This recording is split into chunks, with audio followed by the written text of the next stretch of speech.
No, I'm looking at anyway. Nope. Let's do it. Let's do it. Let's do it. I'm on the app. Hello, hi. Good morning. Hey, what's up, y'all?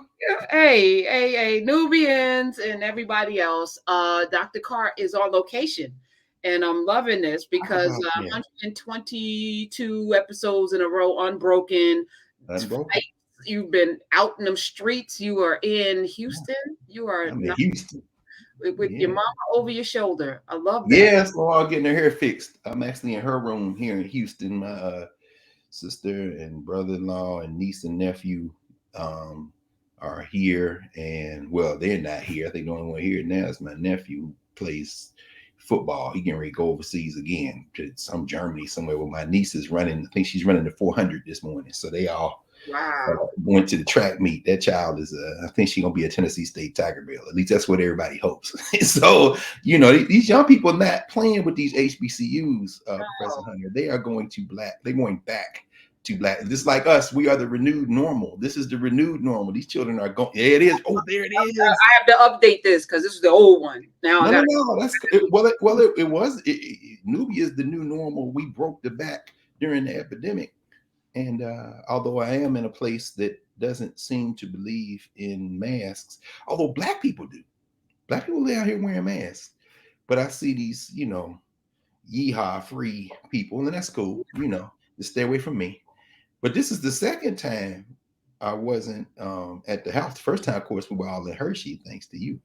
So all the Nubians know, of course, and then you posted, you gave a little tease of that. But this is our first time in 2 years yeah. going live like Well, this. looking So forward to doing more because you did a little video when you got off the plane. yeah, We're gonna play that at the end for the Nubians, and I just this is we're in some. I woke up this morning. Bangladesh is it Bangladesh? They Sri Lanka. Sri Lanka. Hmm. They Isn't ran it lovely? People not putting up with it. they not.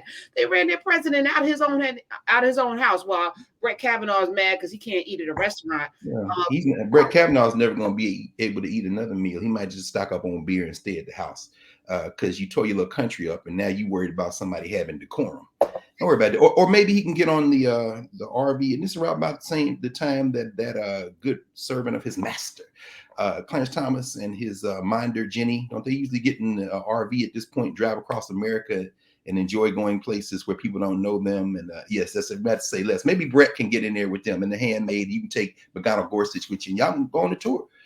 I don't think there are enough armed guards, however, and it ain't even about shooting or violence. It's just about y'all don't want to be disturbed. You disturbed everybody else.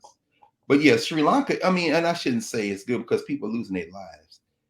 But desperate people, you press us against the wall, what we gonna do?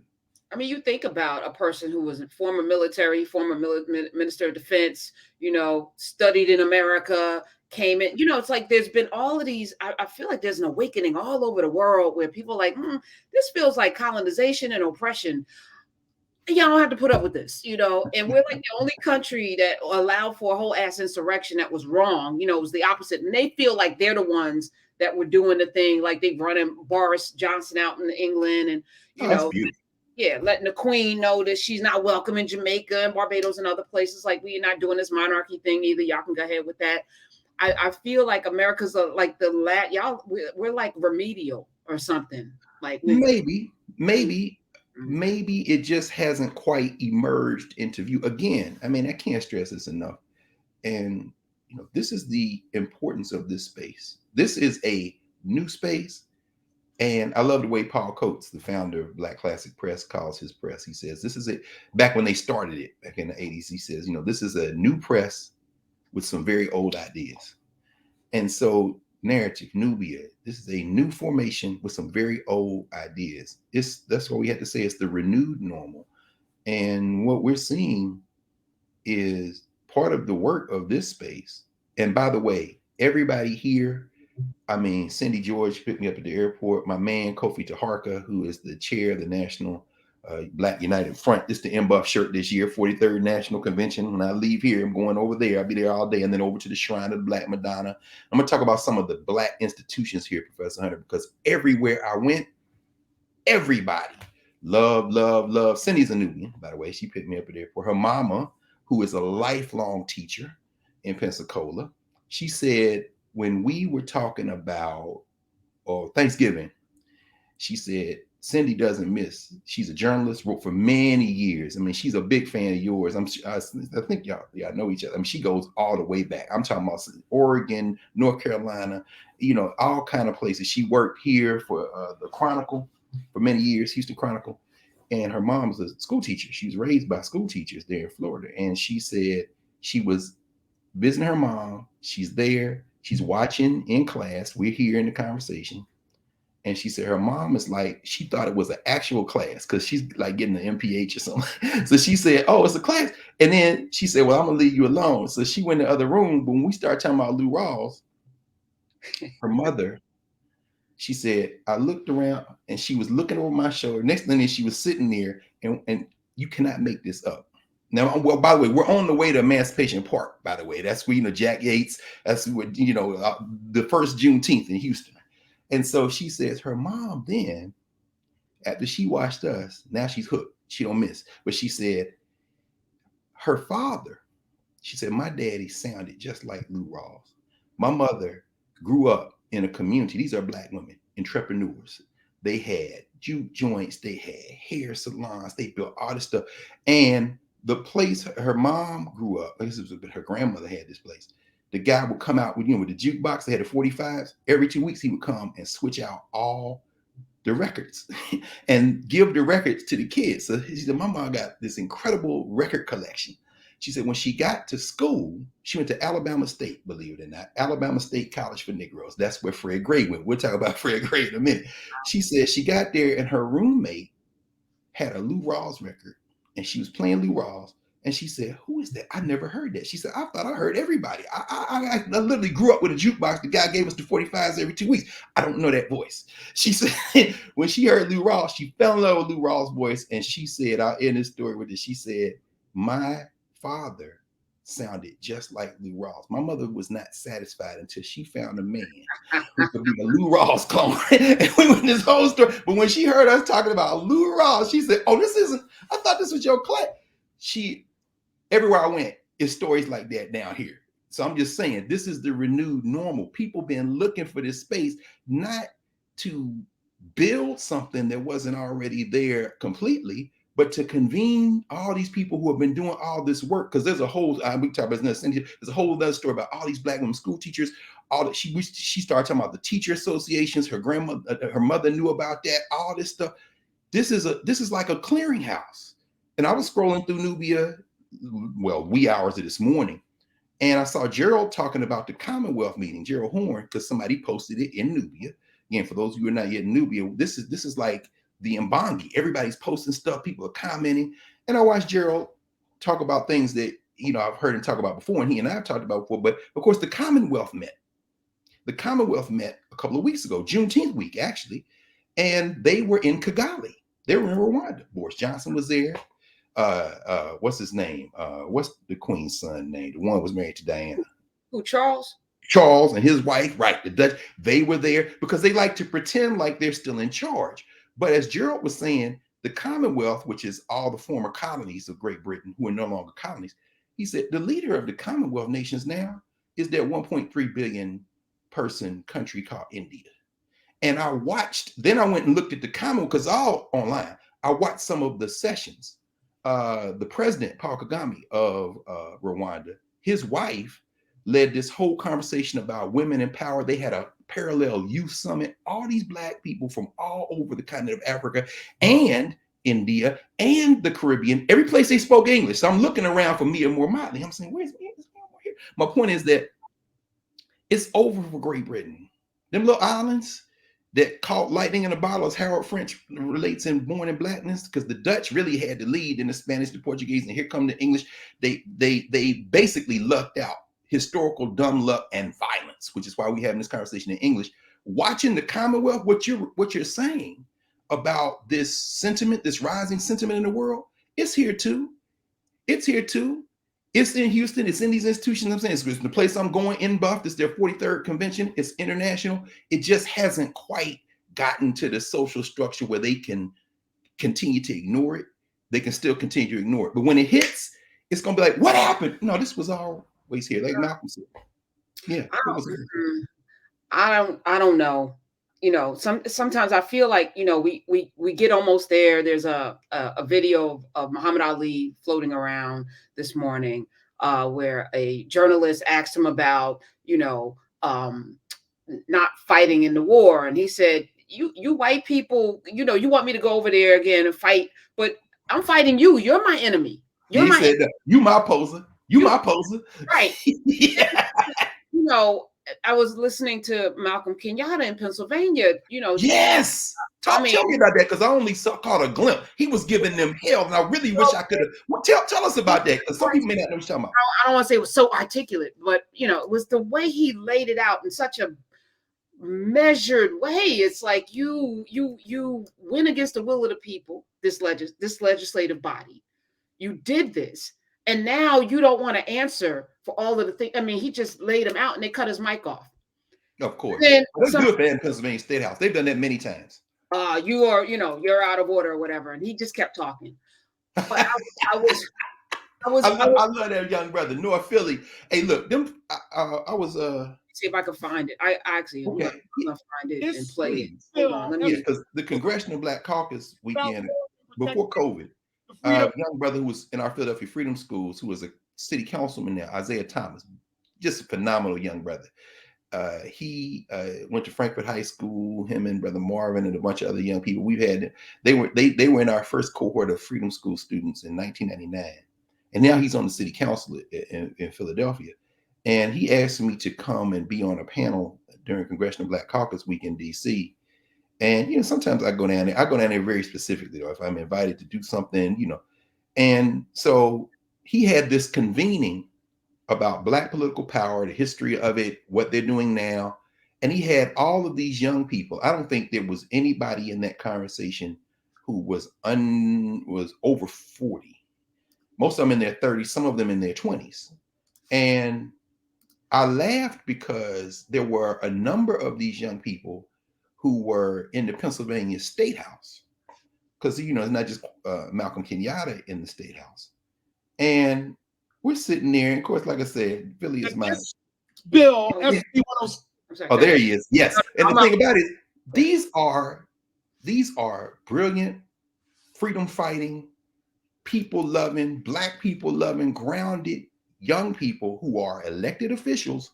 And when they get up and speak, they're not conforming to what they think other people think Black people should look like, sound like, and they are giving them holy hell. So when I saw that little clip of Malcolm Kenyatta, I couldn't stop and watch it. Did you find it, bro? Yeah, I did. I'm gonna share it. Yeah, give us a little taste of that. Because of course in Pennsylvania, the white nationalists are now trying to just go ahead and do their theocracy. You know, they're coming to the handmaid's tale. And of course, we saw in Ohio, they're trying to introduce legislation to teach both sides of the Jewish Holocaust. I mean, so, you know, I'm shouting out to them because they're a beautiful group of white nationalists. And this is what happens when a white nationalist strikes a rock. Let's see what this brother. Yeah, the other side. I don't know. So how do you teach both sides of the Holocaust? Well, both sides of the Holocaust is the other side. The Nazi side, of course.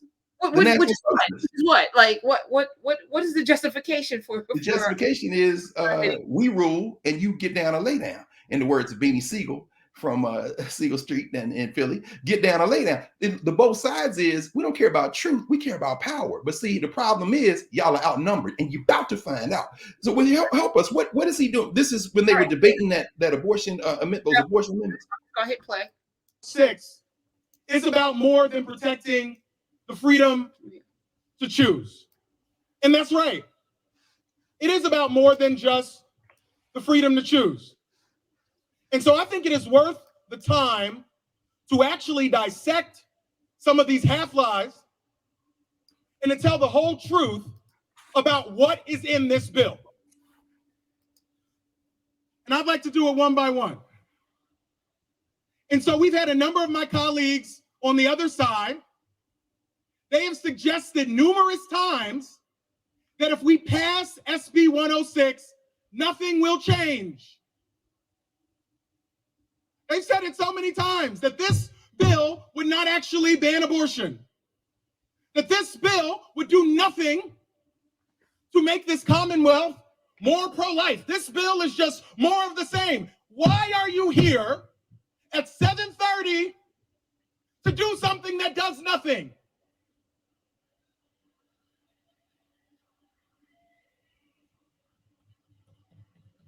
That's a half truth, and it's starting to feel like a lie. I've heard my colleagues on the other side. These folks trust voters now. They trust the voters. 64 members of the Republican Party signed a letter to throw out the votes of Pennsylvania voters. But now you trust the voters. Mr. Speaker. Gentlemen, please suspend. I will not suspend. Gentlemen, please suspend. Mr. Speaker, suspend. Look at him. Look at this inbred back alley clown. See, they are from Central Casting. This is the cast of the Andy Griffith Show. He's still talking though, right? Yeah, he's still talking. They cut off his mic. Suspend for what purposes? Yeah, I don't even want to hear that motherfucker anymore. All right. No, I love it. I love those guys because see, this is the thing. They are appealing to the lowest common denominator. At the heart of any hatred is fear. So you got to get the cats with no chin, the 5 o'clock shadow, the people who were the people who people bullied as children. You know, it's no accident that Andrew DeSantis looks rumpled. This guy's got 2 Ivy League degrees and he was Judge Advocate General. He's playing a role. These are the people who sit in the dark and lust after Black people who are dancing across their screens at night and then go out in the daytime and get the police and sick them on Black. Because underneath the hatred is fear, and underneath the fear is desire. See, so the idea is I want to control women. Why? Because I desire women. And I want women to do what I want them to do. So when you see a young brother like that, who you can't, you know, he Philly, he hood, he young. You also got this, Malcolm Kenyatta is LGBTQ, he's part of LGBTQ, right? And so I don't want to say LGBTQ community as such. I'm just saying he overflows all of your ability to control him. And so, you know, this guy standing up there, Mr. Speaker, will suspend. This is a guy who, you know, and this is from somebody, myself, who worked at Arby's, worked at Wendy's, cut grass. In fact, I clown my brother and sister. I say, you won't say in-law. I'm like, who cut this grass? I said, my nephew cut this grass. Did y'all cut this grass? He said, no, I didn't cut this grass. I said, man, where the lawnmower at? We cut grass in this house. I don't understand. We got to cut it. My point is, the guy standing there would have been a guy when I was growing up pushing a lawnmower, cutting grass. In other words, but now he got a suit on up there with a gavel in his hand. He can't spell the word gavel, but he banging it because there was a time in word I could have had you shot. So only other thing I can do now is turn off the mic and you're going to stop talking. Now, if I put my hands on you, that's when we're going to find out something else because you'll dust me up and won't even break a sweat. But my fear is that I'm losing control. That's why they're introducing this. So Malcolm Kenyatta, Pennsylvania had an opportunity to send him to the general election for the Senate. That's right. He came in 3rd. He was roundly defeated. And I hear now a lot of people, oh, why didn't? And I said, you know, everyone wants to bitch about something, but you don't really want change. Do you really want change? Do you really want equity? Do you really want justice? Do you really want the things that you say out of your mouth? Or do you just want to bitch about the things? You had an opportunity to put this man in a position to go to the Senate. I would like to see him in the Senate because I know he's not going to lay down and go along and get along. And I also know he loves Black people. How about that? I know that. And what that means to me, and you know, it's not even about like, oh, you know, racism. It's if you love Black people, then you love all people. That's the way I look at it, because you're going to take care of everybody because you understand what it feels like to be oppressed. So you're going to be fighting for the right. Everyone benefits when we benefit. And that's the twisted, effed up thing about America, is that people who vote don't understand. You denying us rights means that everybody suffers.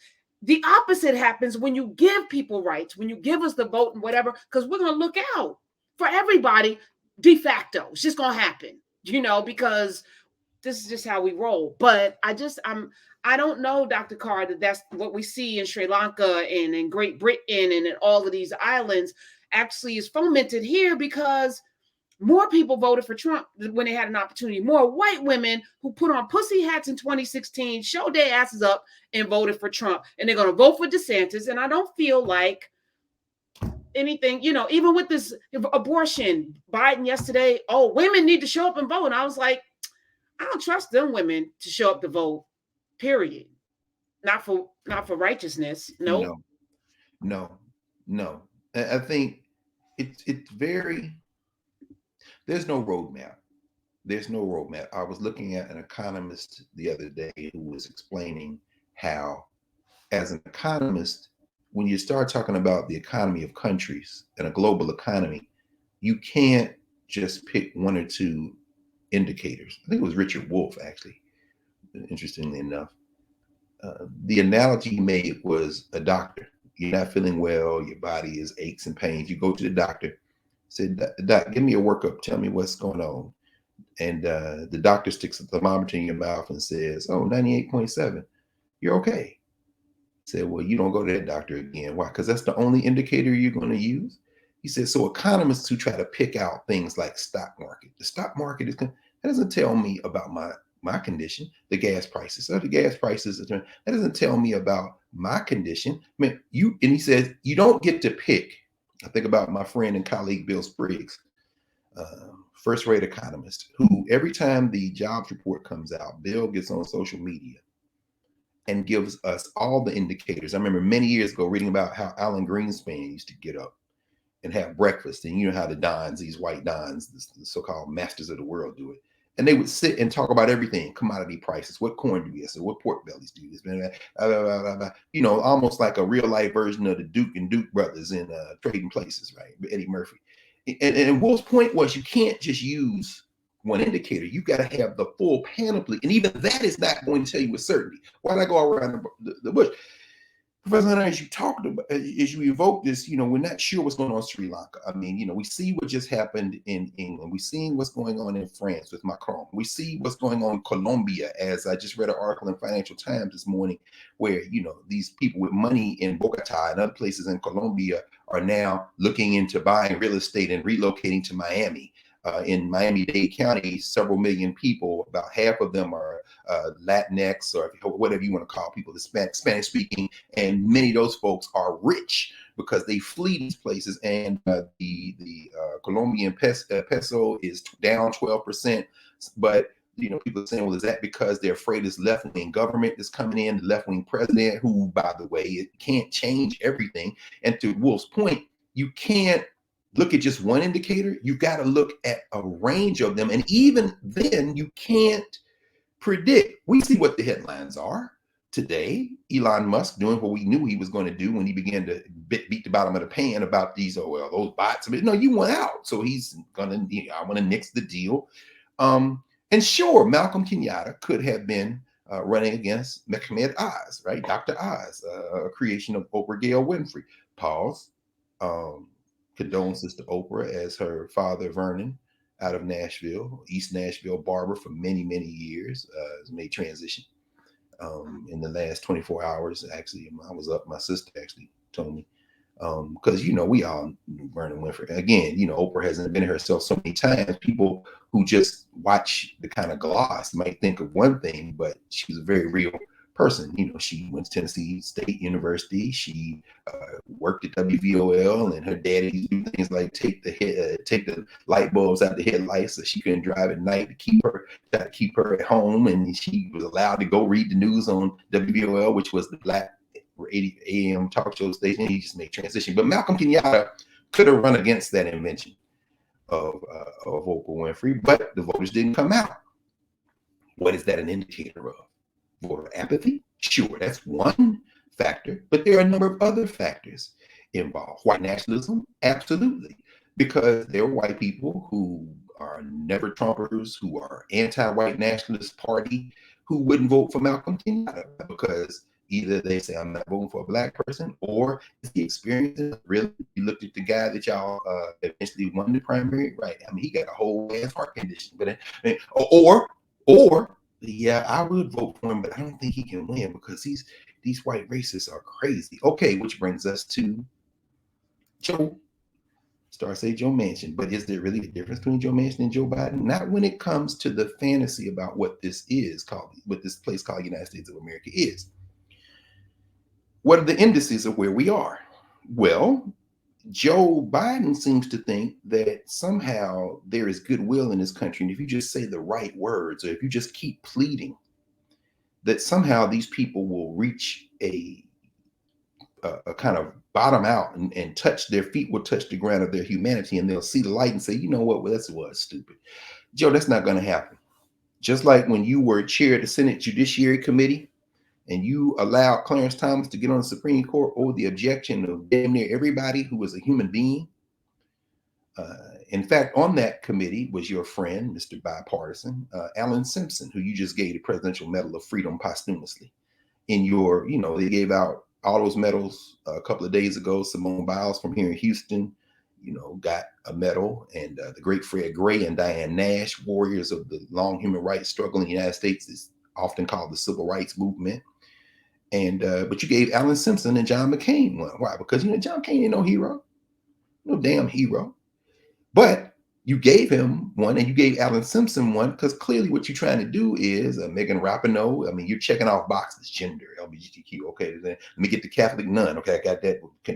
And don't say you don't. You don't say you're not, because it's absolutely what you're doing. And you sprinkle some heroes in there, right? I mean, so you understand. Because if this were a country, I'm sorry, it is a country. If this were a nation, which it is not, if this were a nation, then Simone Biles at 25 years old probably would not be the youngest ever recipient of the Presidential Medal of Freedom.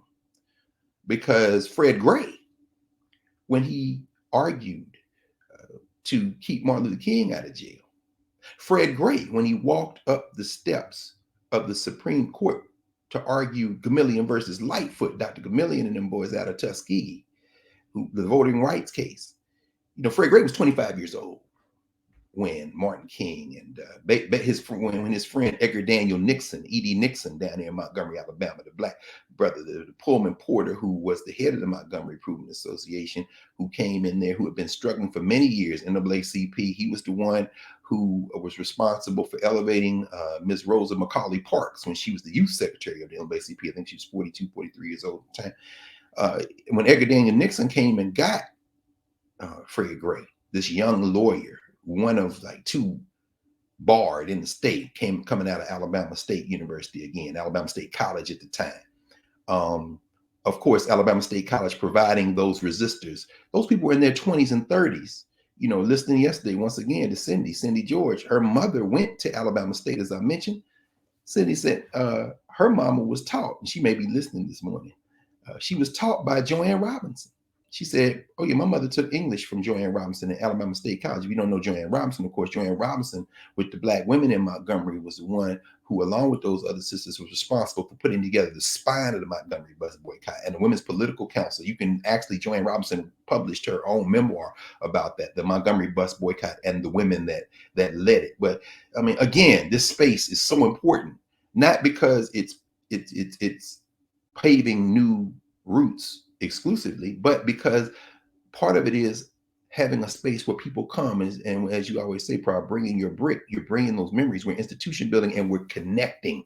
It isn't, I won't call it networking. I'm going to abandon that language, that social structure language, because it's too entrepreneurial, it's too individualistic. We're talking about institution building, institution linking, and it was no institutions. Individuals don't beat institutions. So to kind of tie this together as I come to the point that you're raising, which is, you had a chance to elevate this brother and put him in the federal legislature. And of course, that chance was missed. But when we look at why it was missed, it's not as simple as voter apathy. It's not as simple as lack of organization or money. It's not as simple as sticking a thermometer in the mouth of the American population and trying to determine what's going on here by one or two headlines in a newspaper or this.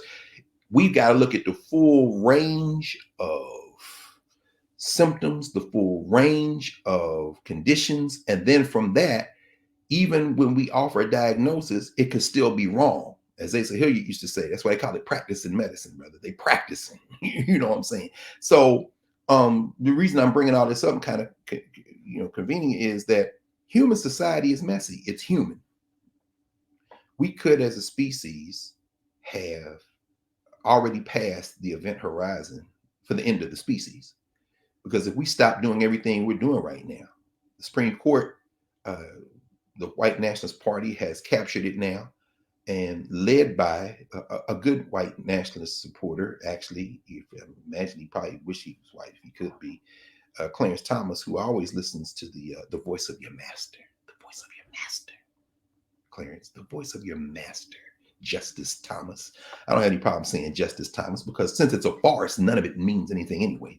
The language. In fact, we should probably devolve that framework. But of course, their final announced decision, June 30th, the EPA case, radically trying to restrict the ability of the EPA and by extension, administrative courts and administrative apparatus from constraining private capital, from constraining states so they can, continue to pollute and all this kind of stuff. It may be that we've already passed the event horizon.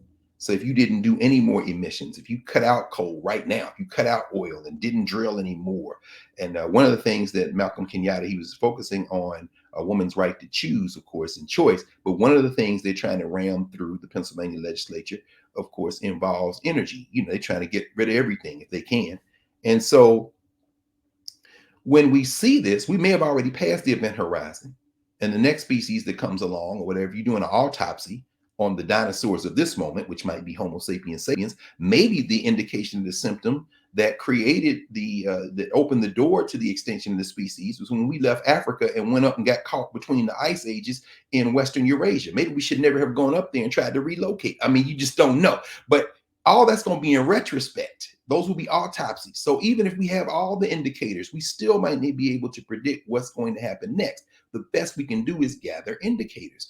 And the indicator that you're raising, Professor Hunter, the indicator that you're raising, which, we're trying to figure out whether or not the people, the human beings who live in this settler state we call United States of America, may follow in the footsteps of people other places. Well, let's look at the indicators. Shinzo Abe was assassinated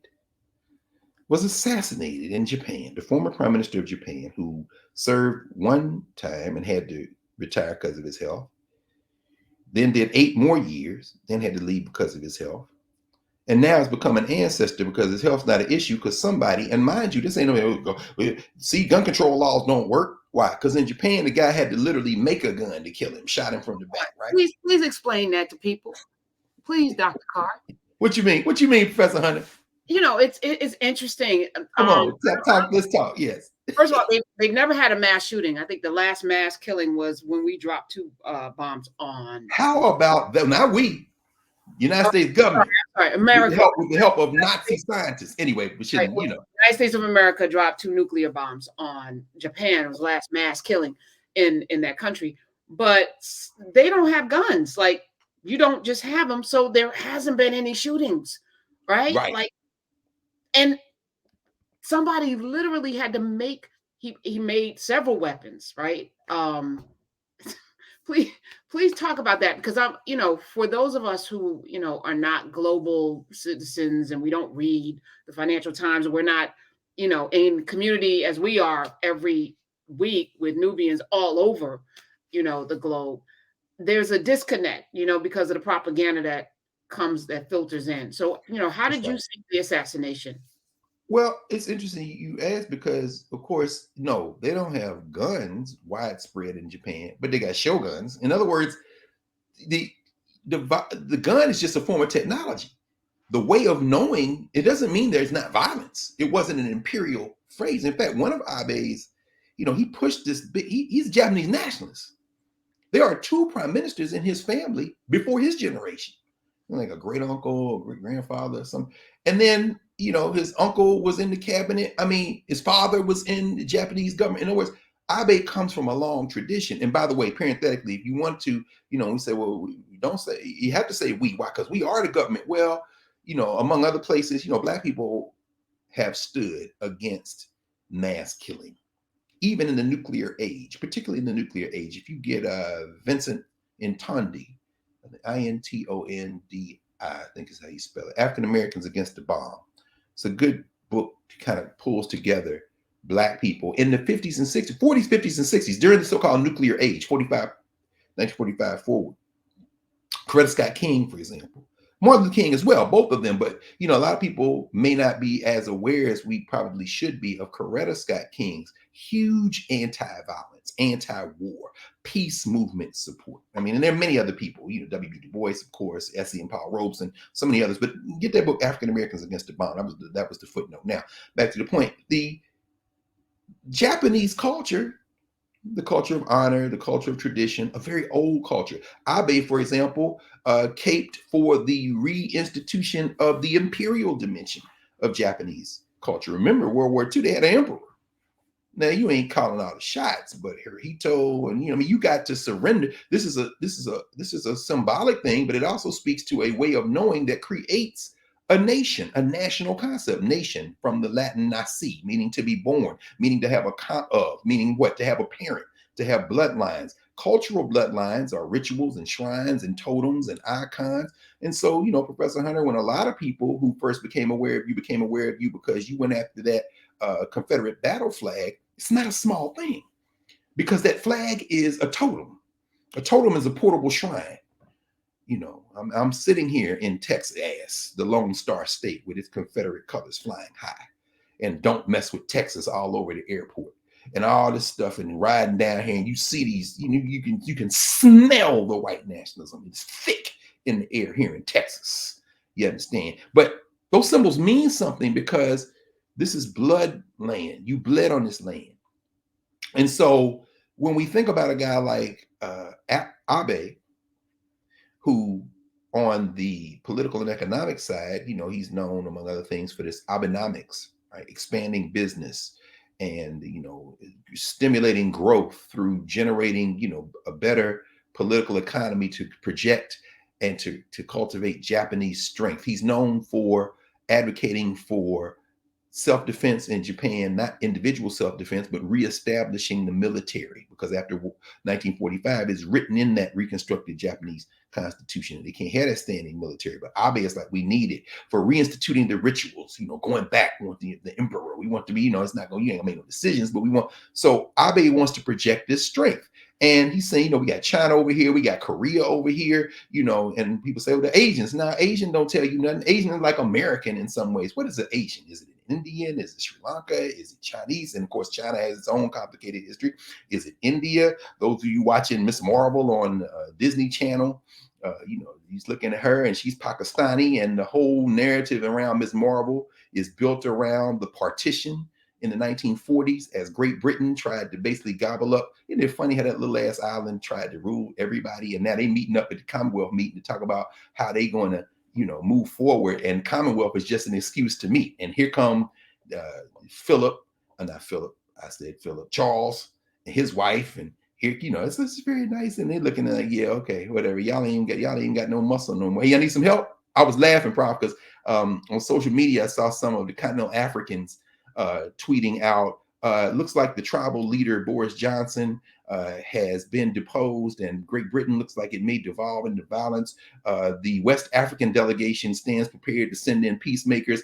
And then my sister Jemima Pierre out there on the West Coast, Professor Pierre, who is Haitian, she tweeted, the Haitian delegation will join you in this peacekeeping force. And then other people, all these people from the diaspora, is like, yeah, do we need to step in? Those little islands over there look like they're about to start another fight again. They've deposed their tribal leader. But anyway, the Abe assassination, well, what's that indicating?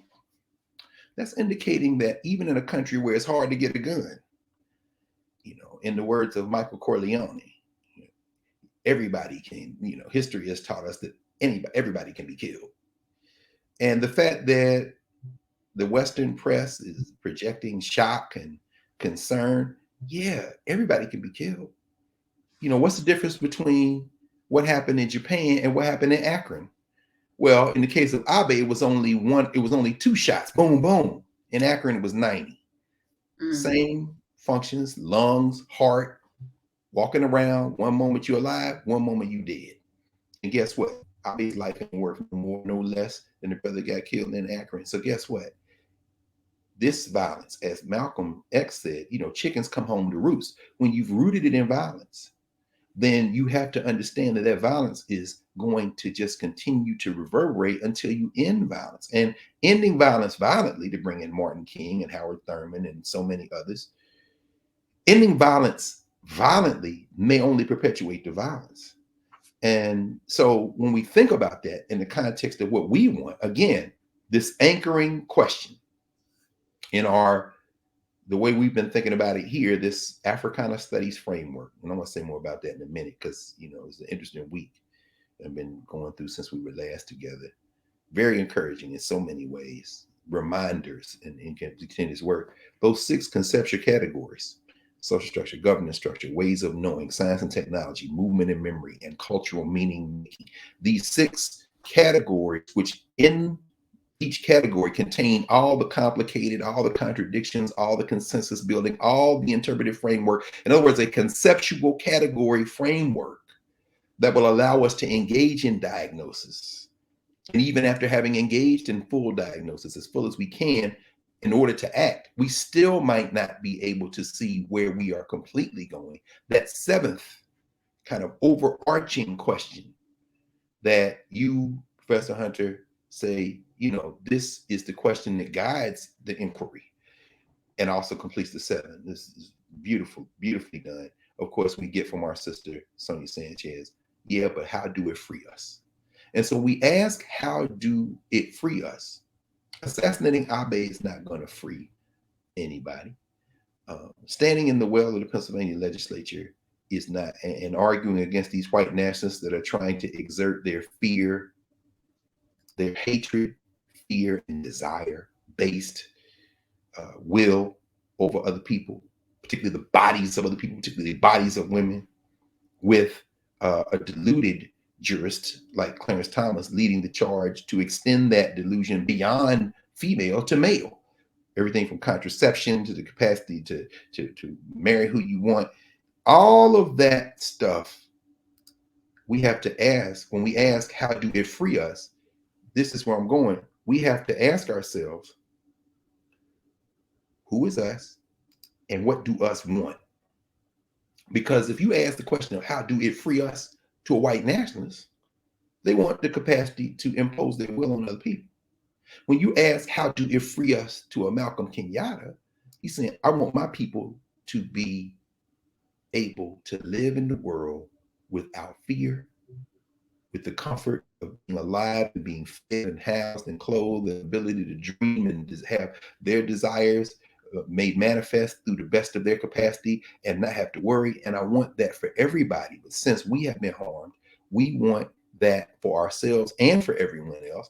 And then when we look at it in the United States, comparing now the United States to these other places where things are going on, this is what distinguishes the United States. Unlike India, which has a whole fascist-minded, oppressive-minded governance structure. I mean, you have to look at Modi in India and understand that at the heart of that is intolerance.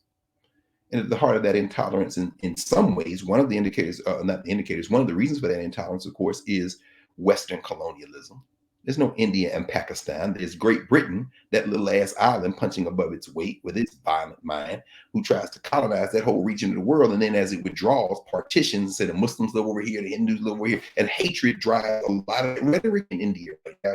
Listen to any well-read or at least well-experienced and aware person of Indian descent who will tell you about the politics in India right now, or other people other than that who are aware, and you'll see that hatred is there. But the thing that distinguishes the United States from a Japan, which of course is a small place geographically, but which Abe, again, being a kind of hyper Western, hanging out with G7 summit attending, caping for the United States guy, whether it be Great Britain with Boris Johnson, a whole ass clown, who, unlike Donald Trump, did get education and does have a few brains in his head, and who, perhaps like Andrew DeSantis, was playing a role but overplayed his hand, and now in a country that itself was stitched together out of violence, as the Irish, whether it be Ireland Republic or Ireland Republic or Northern Ireland, whether it be Wales, whether it be Scotland,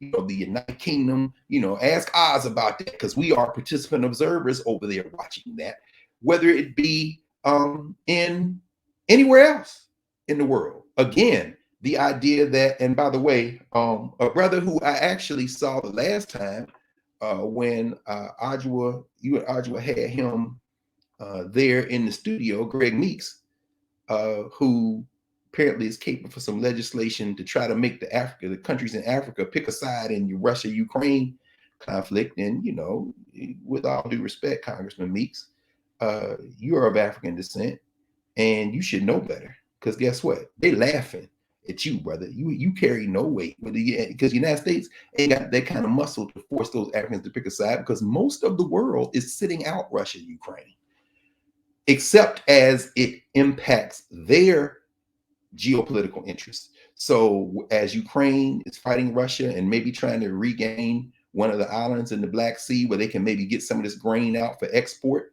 well, then you may see some movement in terms of supporting Ukraine, because that is causing starvation, that is causing food shortages in supply chain and other places, because Ukraine is a breadbasket. And so you see that. But, what is happening is that the difference between the United States and some of these other countries is that while these other countries are not culturally homogenous completely, the United States is the least culturally homogenous. In fact, it's not culturally homogenous. In fact, the United States is culturally heterogeneous. That's why I say it's not a nation. And groups in the United States have been pitted against each other in pursuit of the colonial project called United States. So if you ask the white nationalists who started the United States, the colonists who started the United States, how do it free us? They would say it free us by us taking everything from everybody, from the indigenous people. So the indigenous people were here. They didn't have the concept that we have of just taking land and saying we own this land this way, so we're going to take this from them as long as we can. Well, when you ask the indigenous people who get pulled into that to this day, how do it free us? Their response is going to take the shape of whatever pragmatically they have to consider to ensure their own safety, their own ability to live. The first thing is, I got to be able to live. It's so funny. I was reading this the other day, and I just stuck it in my bag. It's called First Americans, U.S. Patriotism in Indian Country After World War I, Thomas Grillo. And what he's talking about is these, in fact, what does he say? Let me, how many? I was kind of astonished at the number. I don't think I knew this. There were, the number 200, was it 200,000? No, I'm sorry. 12,000 Native American soldiers served in the U.S. Army in World War I. They came back to the United States after World War I. I'll just read from the back of the book. They returned home to their reservations with newfound patriotism, leveraging their veteran cachet for political power and claiming all the benefits of citizenship, even supporting the termination policy that ended the United States government's recognition of tribal sovereignty. The reason that this book caught my eye was that you might say, well, why would Native Americans want to give up tribal sovereignty? Well, the question is, how do it free us? If your move is to, after you have shed blood and some of y'all lost y'all lives in this fight against fascism, as the Native American veteran told me at the American Indian Museum many years ago, and I was down there for a Thanksgiving where I happened to be in DC, and I said, let me go down here, because I like going to the Native American Museum on Thanksgiving if I'm in town. And the cat was like, yeah, the reason I wear this uniform is because they attacked my homeland and this is my land. So if they're going to give me a gun to fight somebody to keep them out of my property, he said, I'll deal with the cat that's over here to, as Muhammad Ali said, you my opposer. But if somebody else is coming and they just want to switch themselves out for this person, and this other person's going to give me a gun, then yeah, I'm going to use it against these other people who are trying to invade first. And then after we settle that, we'll go back to the beef we had here. Well, these World War I veterans go over and fight the Germans and then come back. And it's like, okay, will patriotism free us? It's a complicated question. So Malcolm Kenyatta said, well, being in the United States helped free us. It's a complicated question. And so when Clarence Thomas is on Supreme Court, he said, will it free us? Notice I didn't say, will it free me? Because people think, well, Clarence Thomas is just for himself. No. That's why Corey Robbins' book is very interesting, the Enigma of Clarence Thomas, law professor in the DC area, writing about and reading Clarence Thomas's opinions. Clarence Thomas, particularly when he was much younger, undergrad, grad school, not law school, really, Yale, Holy Cross Yale. talks about being enamored with Malcolm X, enamored with self-determination, enamored with this. So when you see him supporting the Second Amendment, at least at that stage, he's not saying that black people shouldn't get the gun. He's saying that's one reason I support the Second Amendment. Black people, where your guns at? Did Malcolm say the ballot or the bullet? You need the strap. So in Clarence Thomas's warped mind, warped RV, driving around, wife, insurrection, supporting, sitting up praying with these white nationalists who have their ways of knowing and having these dinners at the steakhouses with him, Scalia and Sam Alito are true racists. He thinks freeing us mean playing by their rules and using those rules against them. I mean, when you say us, it's going to depend on the context. I'm not defending Clarence Thomas at all. I'm saying that the us, you have to be clear on who that us is and what our objectives are. And so even here, I'm here in town for the 43rd National Conference of the National Black United Front. This is an organization that was formed in the late 70s. It began really to come into kind of focus, and then by 1980 emerges as a coalition of people who had already been working. Herbert Doherty out of New York, Conrad Worrell and Judon Boney out of Chicago and Houston, respectively. My brother Kofi Taharka, who is now the chair, who, we came up together. We've known each other now for over 30 years, under, among others, Conrad Worrell, who is now, of course, an ancestor out of Chicago. The crew, in fact, when I was over there yesterday at the NBUF headquarters here in Houston, the contingent from Kansas City was already here. Kansas City, KC Buff, as they call themselves. Very powerful group. My man Salim Adolfo in DC, who also goes back, coming out of Baba Jetuweusi and that whole crew out of the East. E.R. Ferguson, the wife of Herman Ferguson, political prisoner out of New York, of course. And so these groups come together. The great Detroiter, the Henry brothers, Milton Henry and Donald Henry, of course, Gaidi Obadeli and Amari Abubakar Obadeli, the provisional president of the Republic of New Africa, who end up in Mississippi. The National Black United Front is a coalition of people of African descent who are asking that question: how do it free us? And just like everybody else I've mentioned, but in asking that question, the answers are going to emerge from debate, from grounding, and from what we're often saying over and over again, which is why that fifth of the 6 categories and conceptual categories is so important: movement and memory. How do we gain the momentum of memory? How do we understand ourselves and educate ourselves? And as I'm talking about it, I'm thinking about it, we ask, what are our objectives? A great deal of understanding what our objectives are has to come from study, has to come from education, has to come from that ability to sit back and say to ourselves, what did we want before? What did we want now? And how has what we wanted before changed over the years, over the decades, over the centuries for African people, over the millennia? Because unlike Abe in Japan, we do not have an unbroken continuity. Or President Xi in China, we do not have an unbroken continuity of millennia, as our brother Howard French writes, and he's currently traveling through West Africa, keeping us all appraised on social media. Clearly, it's very interesting watching him. But of course, Howard French came to most immediate prominence writing about China.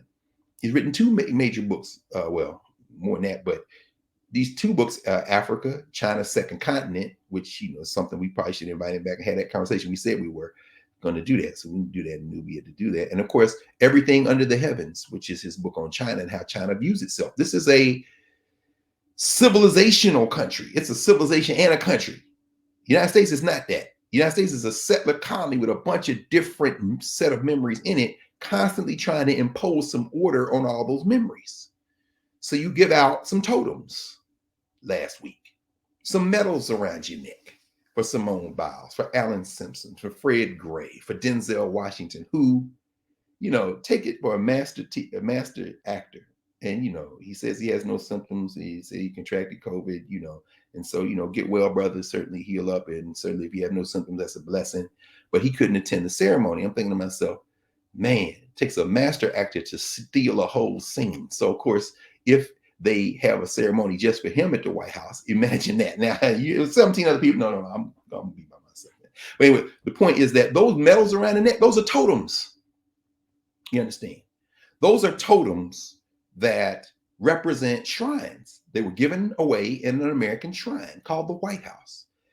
By the way, the National Black United Front headquarters here in Houston, they call that the Black House. It is one of several institutions in Houston I'm going to talk about in about 2 minutes that, again, just sent my heart singing yesterday as we're riding around. Cindy's taking me back places, and she's stopping wherever. And one place in particular I'm going to spend some time on in a second, because they are physical places. And these physical places are where our people are in those physical places planning and executing and asking, how do it free us? Well, when Joe Biden is hanging medals around necks, and the president before him, Donald John Trump, hanging medals around the necks of Jim Jordan, GYM Jordan, and Rush Limbaugh, well, it doesn't cheapen that medal for me that the same medal that Fred Gray got, the same medal that Diane Nash got, the same medal that an Alabama State Hornet and a Fisk Bulldog got, an open white nationalist who is now probably having to negotiate the temperature in a place that it has no temperature thermometer to lessen the heat, Rush Limbaugh got. It doesn't bother me because those medals don't mean much to me anyway. But as totems, they are an attempt of a country to create a common set of memories. But the problem with trying to create a common set of memories is either you tell it all, or in not telling it all and trying to make decisions like they are in Ohio, so the two sides to however they want to narrate this in terms of the Jewish Holocaust, or silencing people in terms of critical race theory. Of course, I'm here. In fact, when I got off the plane, I picked up a copy of the Chronicle, and here, shovel mouth bastard Greg Abbott, take migrants to the border. Some conservatives push governor to direct state police to go further and expel them. I mean, hey, man, good luck, good luck. Now, of course, the irony, of course, being this is yesterday's Houston Chronicle, and the shovel mouth white nationalist, Greg Abbott, take migrants to border. And on the same paper, there goes Simone Biles getting her medal from Joe Biden. Guess what? There is no we. There's no we. I know you want it to be a we, some of y'all. But I don't like believing in, some things, you just don't believe in make believe, But when we think about the fact that education and study is what allows us the momentum of memory to answer the question or ask the question, how do it free us? Because it allows us to create a us through reconstructing our memory. We don't have the unbroken memory of a China or Japan or Korea. We don't have the unbroken memory of an England or Spain or a Portugal, which are much shorter, of course, in some ways, than those first three I mentioned. We don't even have the potential for acquiring an unbroken memory through connecting cultural practice to deeper memory, if we can get past the colonial mindset of people on the African continent. We don't have the unbroken memory of the indigenous people of the Western Hemisphere who have continued to fight their way into through self-defense, into continuing their humanity, even when it might seem counterintuitive, like veterans who are Native Americans saying, well, we're citizens too, and we'll give up the sovereignty. Why? Because maybe that'll protect us to sustain the momentum of memory. We don't have that in the African diaspora in the same way, because we were taken. And as we were taken, the struggle for our institutions should be, and I'll say should be rooted in recreating memory, which in many ways means creating memory, because we're all commingled now, we're all mixed in. But that don't mean linking your memory to the memory of the social structure.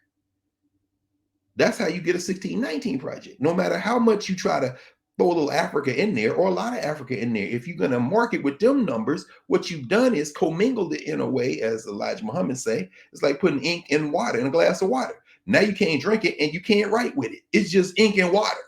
So, but now the challenge we have is it's all commingled. So how do it free us becomes a question to tie in Amari Obadelli. It's so funny, I brought this with me because I'm going to talk about this tonight. Tonight, from 7 to 10, we're going to be at the Shrine of the Black Madonna, another Black institution, Detroit. Atlanta, Houston, buildings owned, operated by Black people. Baba Jaramogi, who of course was the first leader of the Shrine of the Black Madonna. Some people, Albert Clegg, of course, was his European name. His daughter Pearl, of course, the writer. Many people know Pearl Clegg. But the Shrine of the Black Madonna, we'll be there tonight.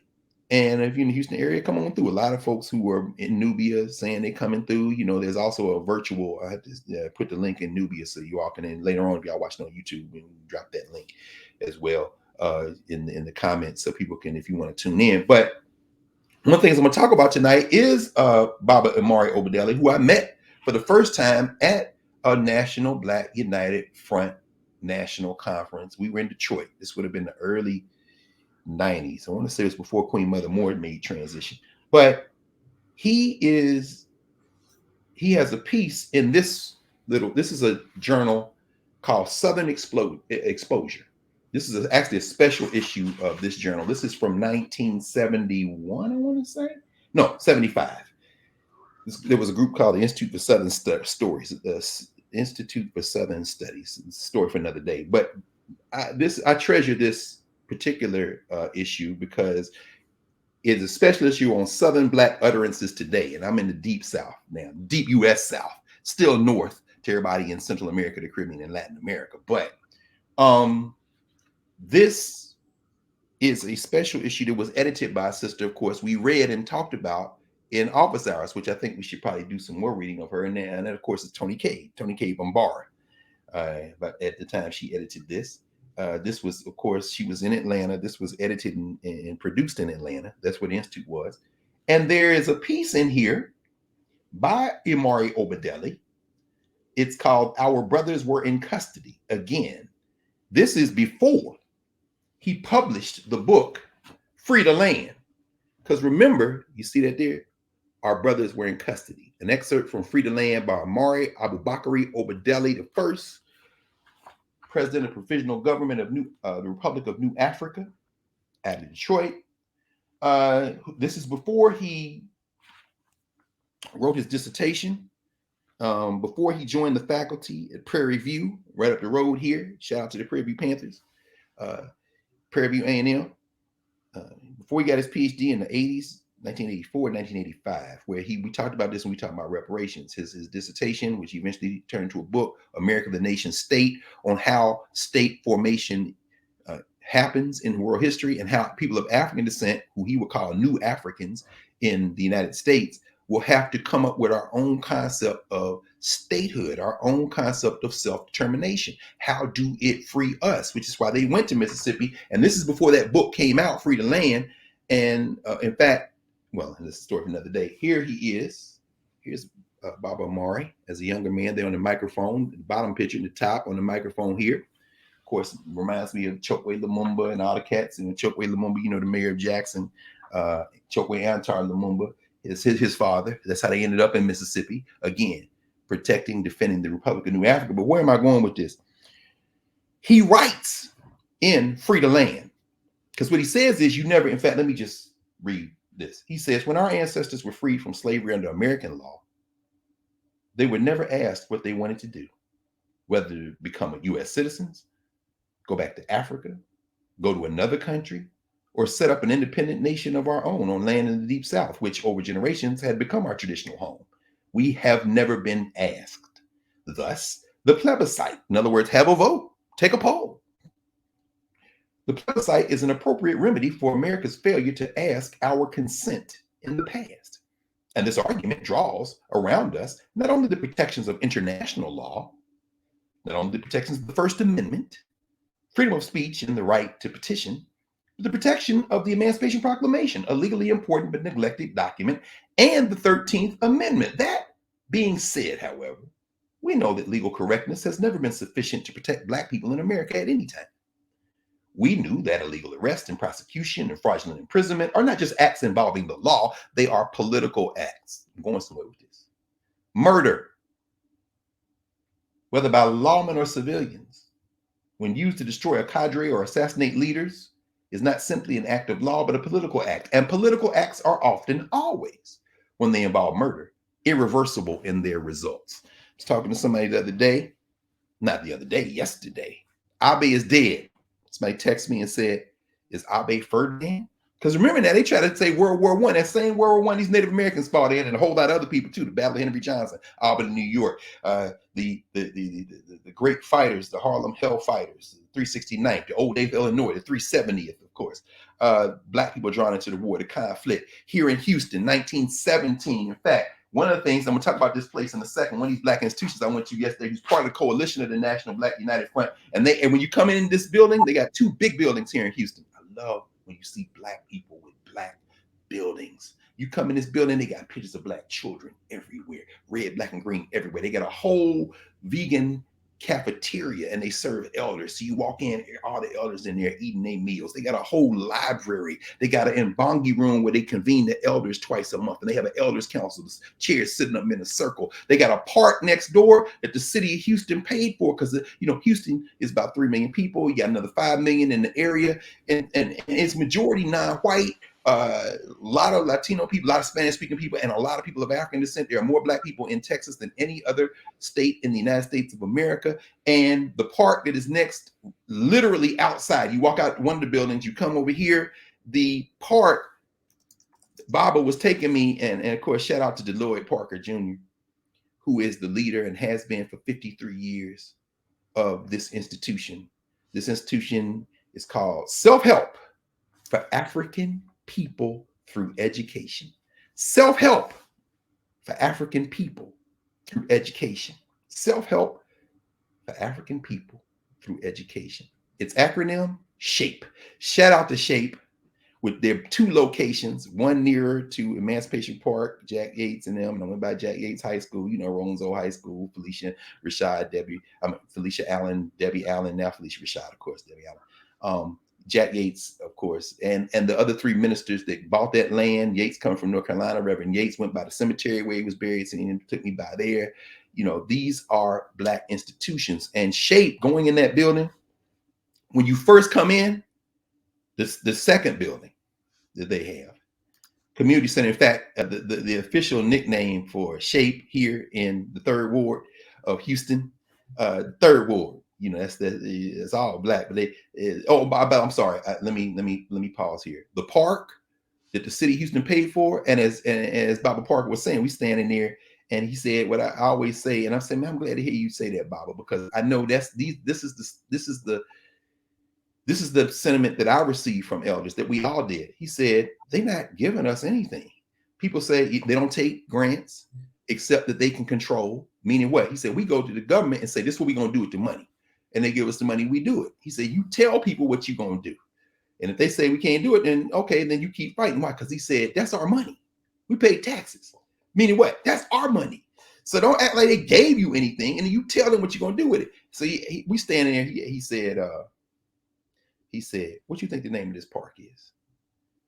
And I'm thinking, he says, not an ancestor. And they got all the ancestors on the walls too in there. I mean, they got murals. They have these young people. They got a summer program where they go through the South on buses. They take buses of children to Louisiana. They go to Medgar Evers House in Mississippi, another place. They go to Alabama. They walk across the Edmund Pettus Bridge. It's just incredible. He said, it's not an ancestor though. I said, okay. He said, so what would be a word that would indicate all of us, everybody? And of course, he said everybody, and I can't get Black Thought. Everybody, every GD body. And I'm saying everybody. See, it's a little word, little 3-letter word. I said, our? He said, yeah. The name of this park is Our Park. Our Park. SHAPE is known in Houston. They call the SHAPE centers the United Nations of the Hood. So when you walk in there, in fact, he was conducting business. He's an elder, I think he just turned 73, 74. A lot of great elders all over the country. Here in Houston, no different. Baba Sunshine, who made transition. My mama, and I'm sitting in her room right now. That's her over my shoulders. I used to go sit. My sister and brother and niece and nephew would take her over to Baba Sunshine. His ritual of initiation into eternity is today. He just made transition. He's the one who converted my sister to vegan.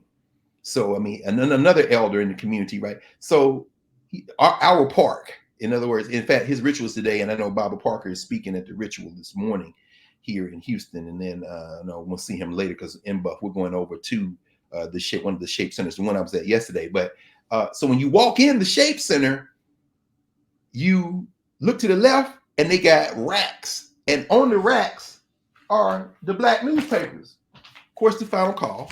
You got to have the Final Call now. This is FMnews.com. They got a newspaper here in the Houston area. I love this issue, The Truth About Memorial Park. World War I, while these Native Americans fighting and black people apart. Memorial Park was the site of, and here's the article, The Truth About Memorial Park. If you know the history of African people, April 6, 1917, the United States entered the conflict unprepared. Memorial Park was once home to Camp Logan, 3,002 acres within a tract of 9,560 acres, and was equipped to house an estimate of 40,000 troops. You remember now, we talked about this. Remember, Professor Hunter, months ago, we were talking about what happened in Houston and what happened when they court-martialed those brothers August 23rd, 1917, the so-called Houston riot occurred, which is known as the Camp Logan Mutiny, which impacted 156 soldiers, historically known as Buffalo Soldiers of the all-black 3rd Battalion, 24th Infantry, according to Prairie View scholars, among others. When they did the movie on that, right? Well, these are some of the brothers, The Truth About Memorial Park.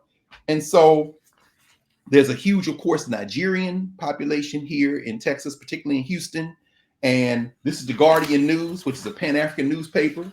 They're talking about politics in Nigeria. In fact, this is they're talking about the presidential elections, forthcoming presidential elections in Nigeria. And then, of course, below the fold, Juneteenth. And the Supreme Court decisions, immigrants can be detained forever. And then, of course, I love how the African newspapers go. They just go real sensationalistic. OMG. Supreme Court just ruled that thousands of immigrants can be detained indefinitely. This child here, this Florida Nigerian American teen, was accepted into all 8 Ivy League schools and 7 other universities. I don't know where she's gonna go. Maybe she go to FAM. But anyway, another issue with Freddie Douglass: freedom for America, but not for blacks.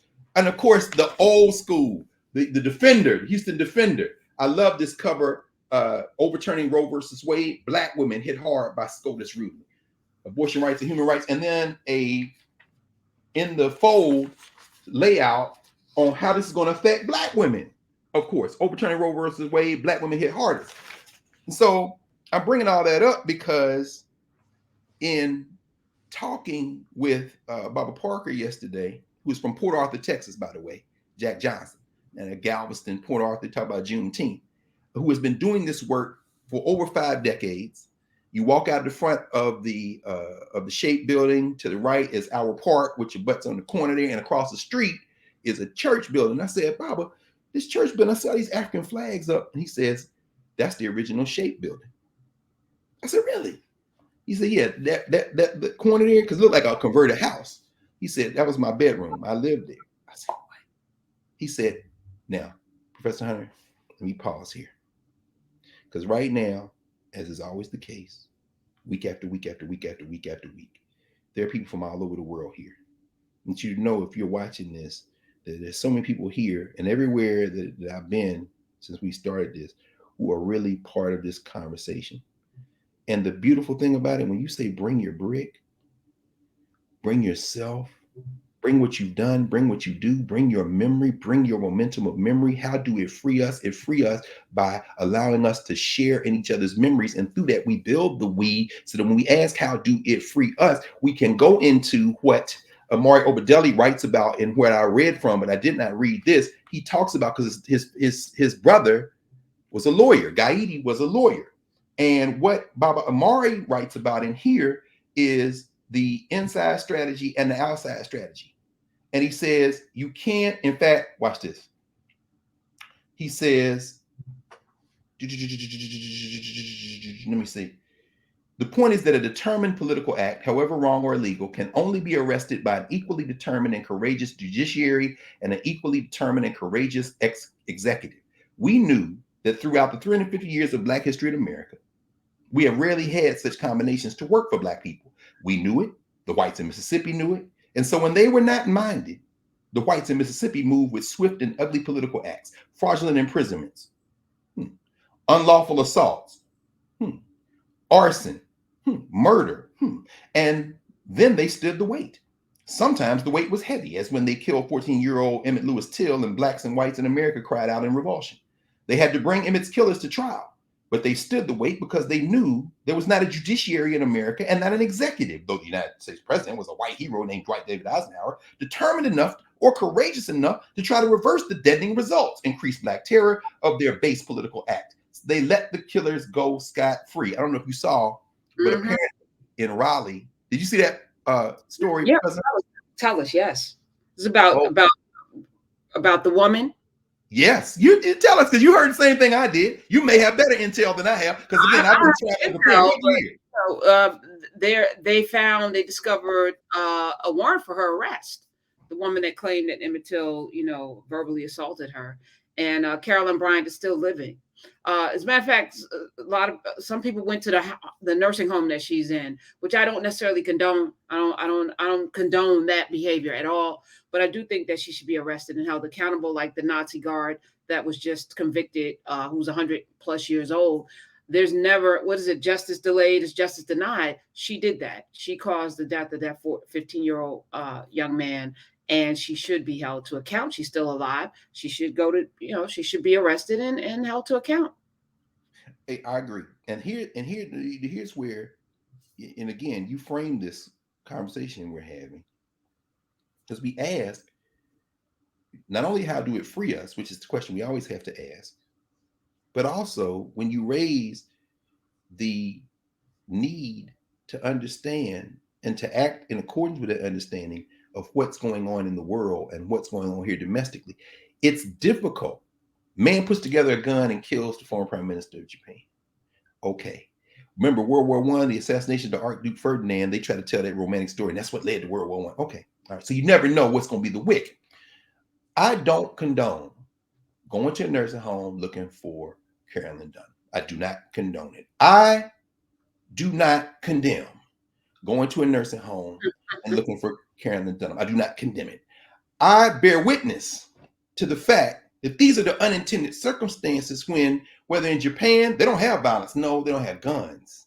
They have a history of violence and honor. They have a violence. In the United States, well, you can't go to a nursing home. Okay, she getting off light. She was in that damn car with her husband and brother-in-law. When they brought that boy out there and said, he the one? Yeah. And if you say she not, bring her ass to a court of law and make her get on the stand and lie, like Clarence Thomas lied at his hearings. Joe Biden chaired the Judiciary Committee and gave a damn medal to your friend posthumously, who was caping for how do we free us? We need a Negro on the Supreme Court that's going to run a Boston on y'all. Alan Simpson lied. Beer Kavanaugh lied. A.B. Comey Handmaid Barrett lied. McConnell Gorsuch lied. Clarence Thomas. So, but let Carolyn Dunham, old behind, get on the stand and lie again. Right? He was in that car, Carolyn. Who's me in the car? Yeah. And if it takes some people knocking on the door of the nursing home and y'all got to call the damn police, we didn't come out here because we wanted to. We came out here because the circumstances of decades, which is what Baba Amari is talking about. He said the law in the United States after Reconstruction, during and after Reconstruction, said you can't do what you're doing to Black people in Mississippi. But what he said is, we don't care. A determined political act, however wrong or illegal, can only be arrested by equally determined and courageous judiciary and an equally determined and courageous executive. So, Joe, if you're not determined, then guess what? The unintended consequences are women. And remember, Professor Hunter, like you said, you called when you last week, and I saw you clipped it out and put it out there on YouTube. When you made this call years ago where this was going, it looks prophetic. It looks like, as we finish Octavia Butler on Monday night, Parable of the Talents, it looked like she's being prophetic. But let's be clear. She anticipated Donald Trump. Do you not remember that Donald Trump took his slogan, Make America Great Again, from Ronald Reagan, who was alive when Octavia Butler was writing the parables? In other words, it only looks like prophecy if you don't know history. Octavia Butler, as we saw reading in Lil George's book and understanding from her own testimony and listening to you and to Nana Revdu and, listening to y'all talk, we understand that Octavia Butler spent her life in the archive. She wrote an archive and she spent her life in the archive. It only looks like prophecy if you don't have the momentum of memory. She added her own creative genius, but she added it to the momentum of memory. And so what Mario Bedelli is writing here in 1975 in his Witness, because what he's writing about is how he was in New York raising money and had to go back to Mississippi. And of course, they put Amari Obadeli in prison. He eventually gets out. A lot of people still in prison didn't get out. In NBUF, for example, in the headquarters here in Houston, behind, they got a beautiful building that they bought in the middle of a Black community near the campus of Texas Southern University. Shout out to Texas Southern, all the people, the Ocean of Soul band. Texas Southern across the street from Jack Yates High School, the new Jack Yates built where the old Jack Yates was.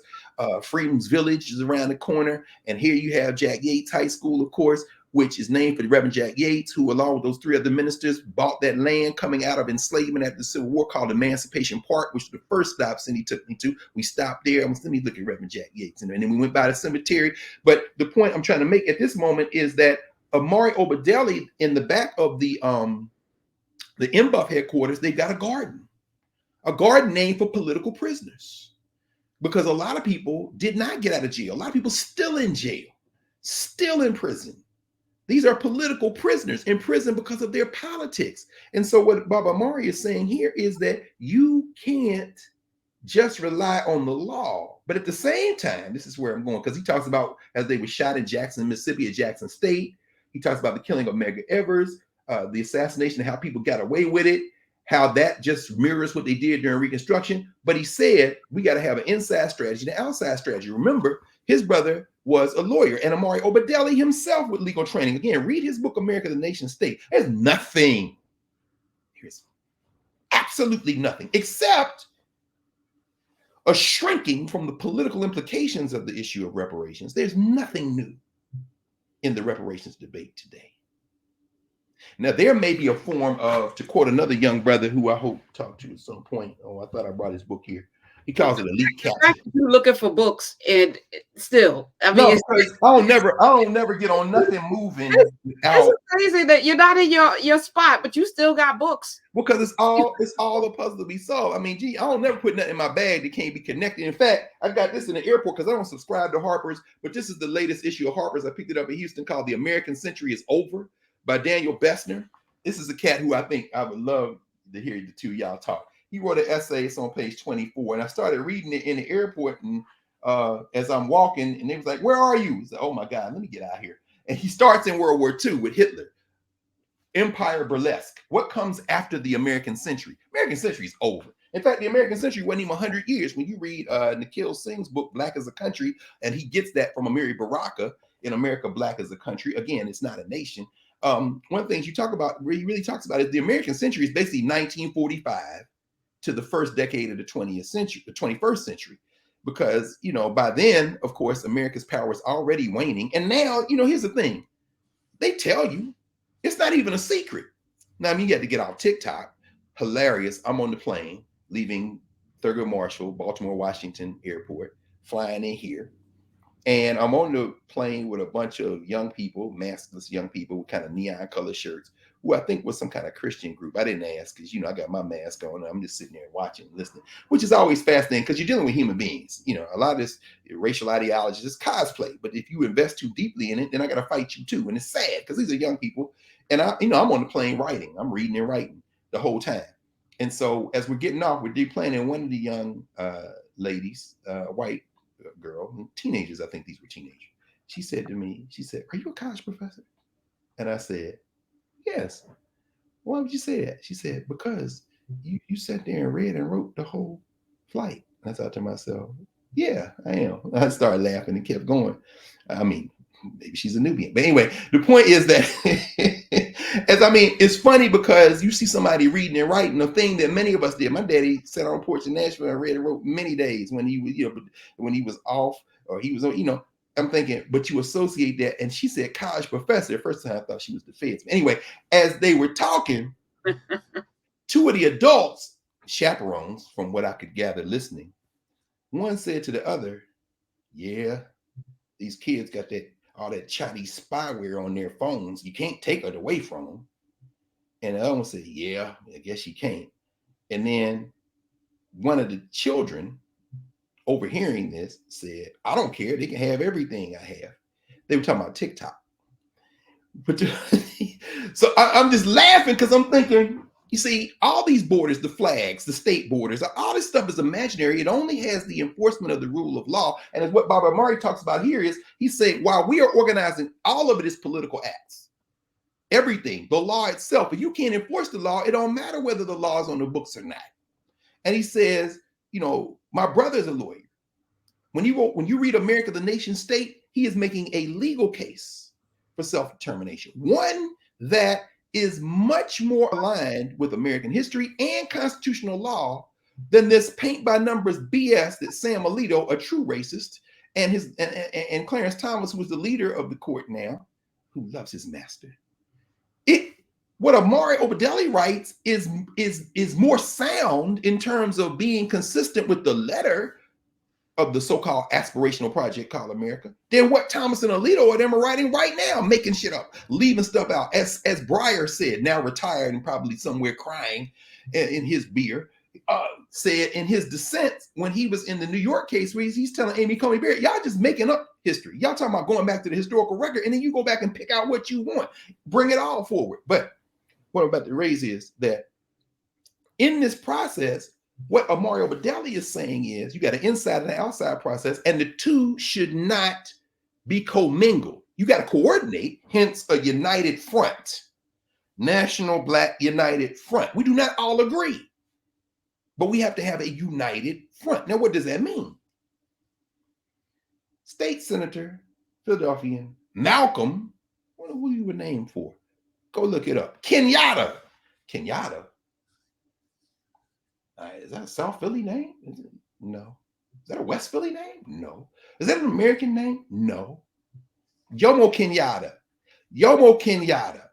Student Nonviolent Coordinating Committee. Diane Nash, Marion Barry, James Bevel, Bob Moses, the SNCC Singers, Harambe Singers, Bernice Johnson Reagan, the Jones Brothers, Oginga Odinga. We went down to the Peachtree Manor to see Oginga Odinga. These are Mississippians and Tennesseans and Alabamians. What y'all singing about Africans for? The police said, what's the matter with Oginga Odinga? What? Police, he looked mighty hard at Oginga Odinga. He got scared because he was an ex-Mau to see Oginga Odinga. Who? Oginga Odinga, Oginga Odinga, Oginga Odinga of Kenya.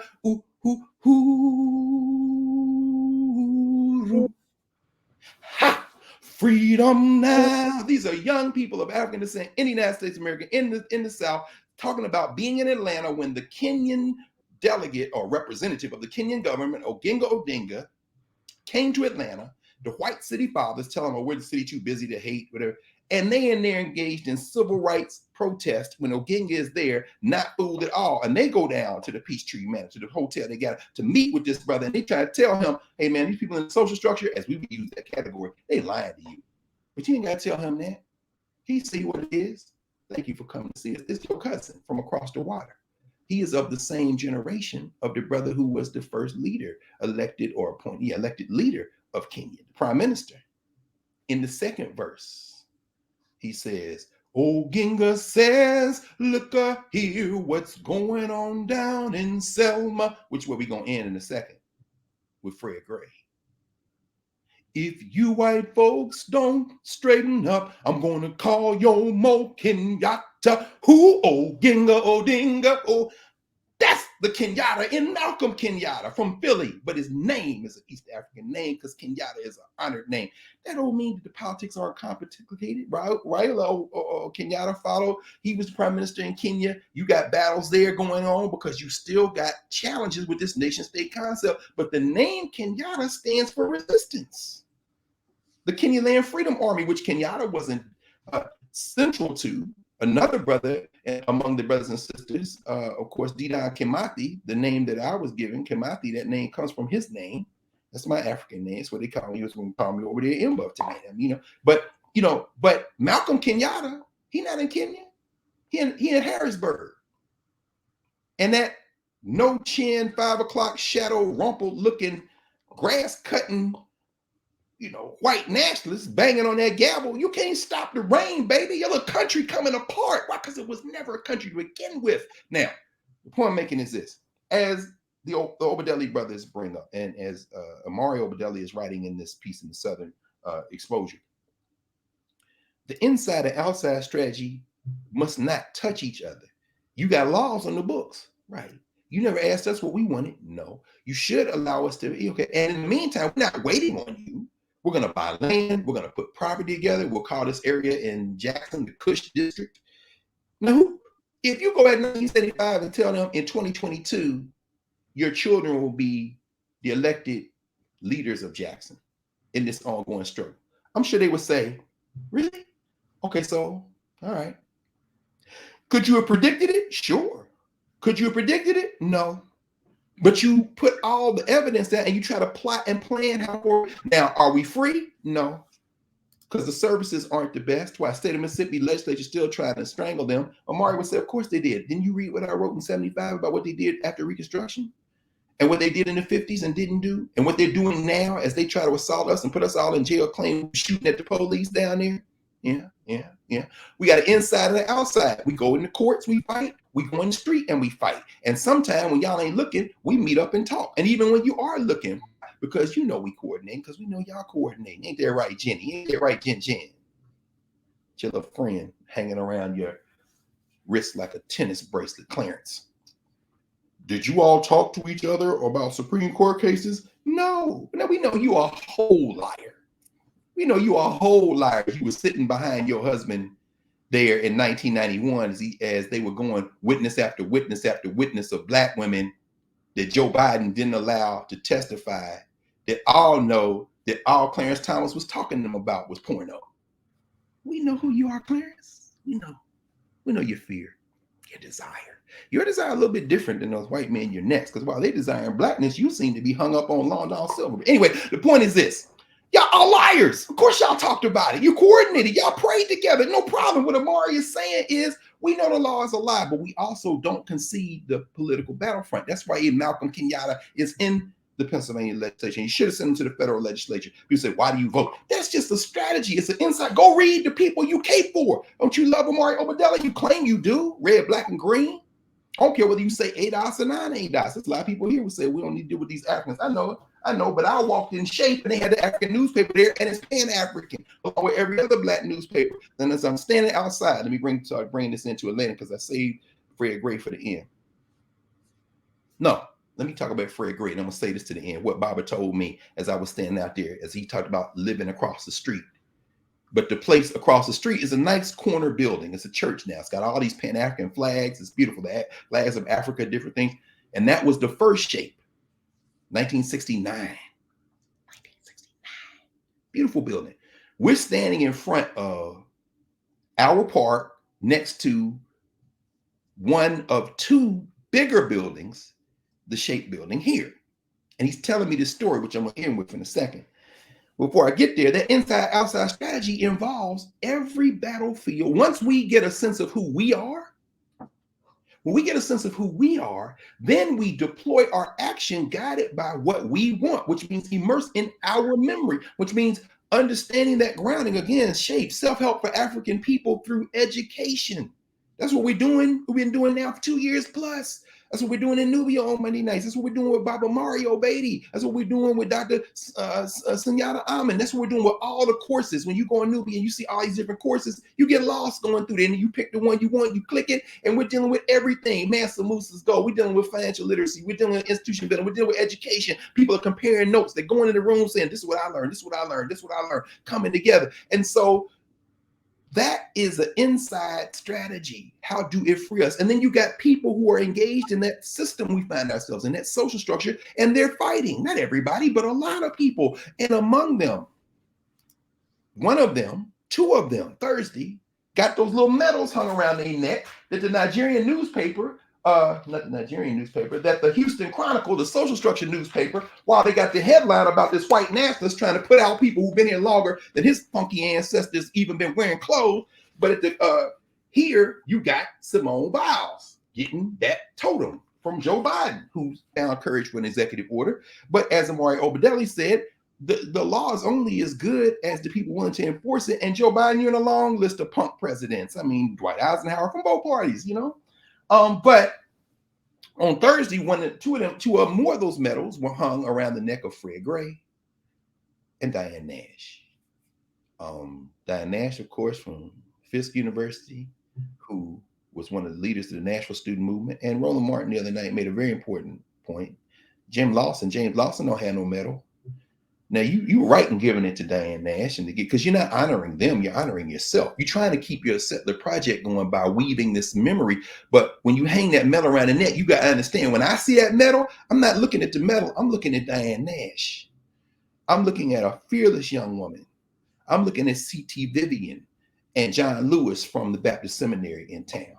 I'm looking at Jim Lawson, who's over at Vanderbilt, who trained them in nonviolence. I'm looking at a chemistry student, a graduate student who was just short of getting his PhD, who left the academy and became chair of the Student Nonviolent Coordinating Committee after Chuck McDew. That would be a man named Marion S. Berry out of Mississippi by way of Lemoyne Owen and Memphis, Tennessee. So I see Diane Nash, you hanging something around her neck, and now you talking about Diane Nash, yeah, but I'm not just looking at her, I'm looking at Septima Clark, I'm looking at Ella Jo Baker, I'm looking at Fannie Lou Hamer, I'm looking at Dorothy Cotton, I'm looking at all of them. When I see that medal don't mean shit to me, bruh. I'm looking at the woman whose neck you're hanging around. When I seen Fred Gray,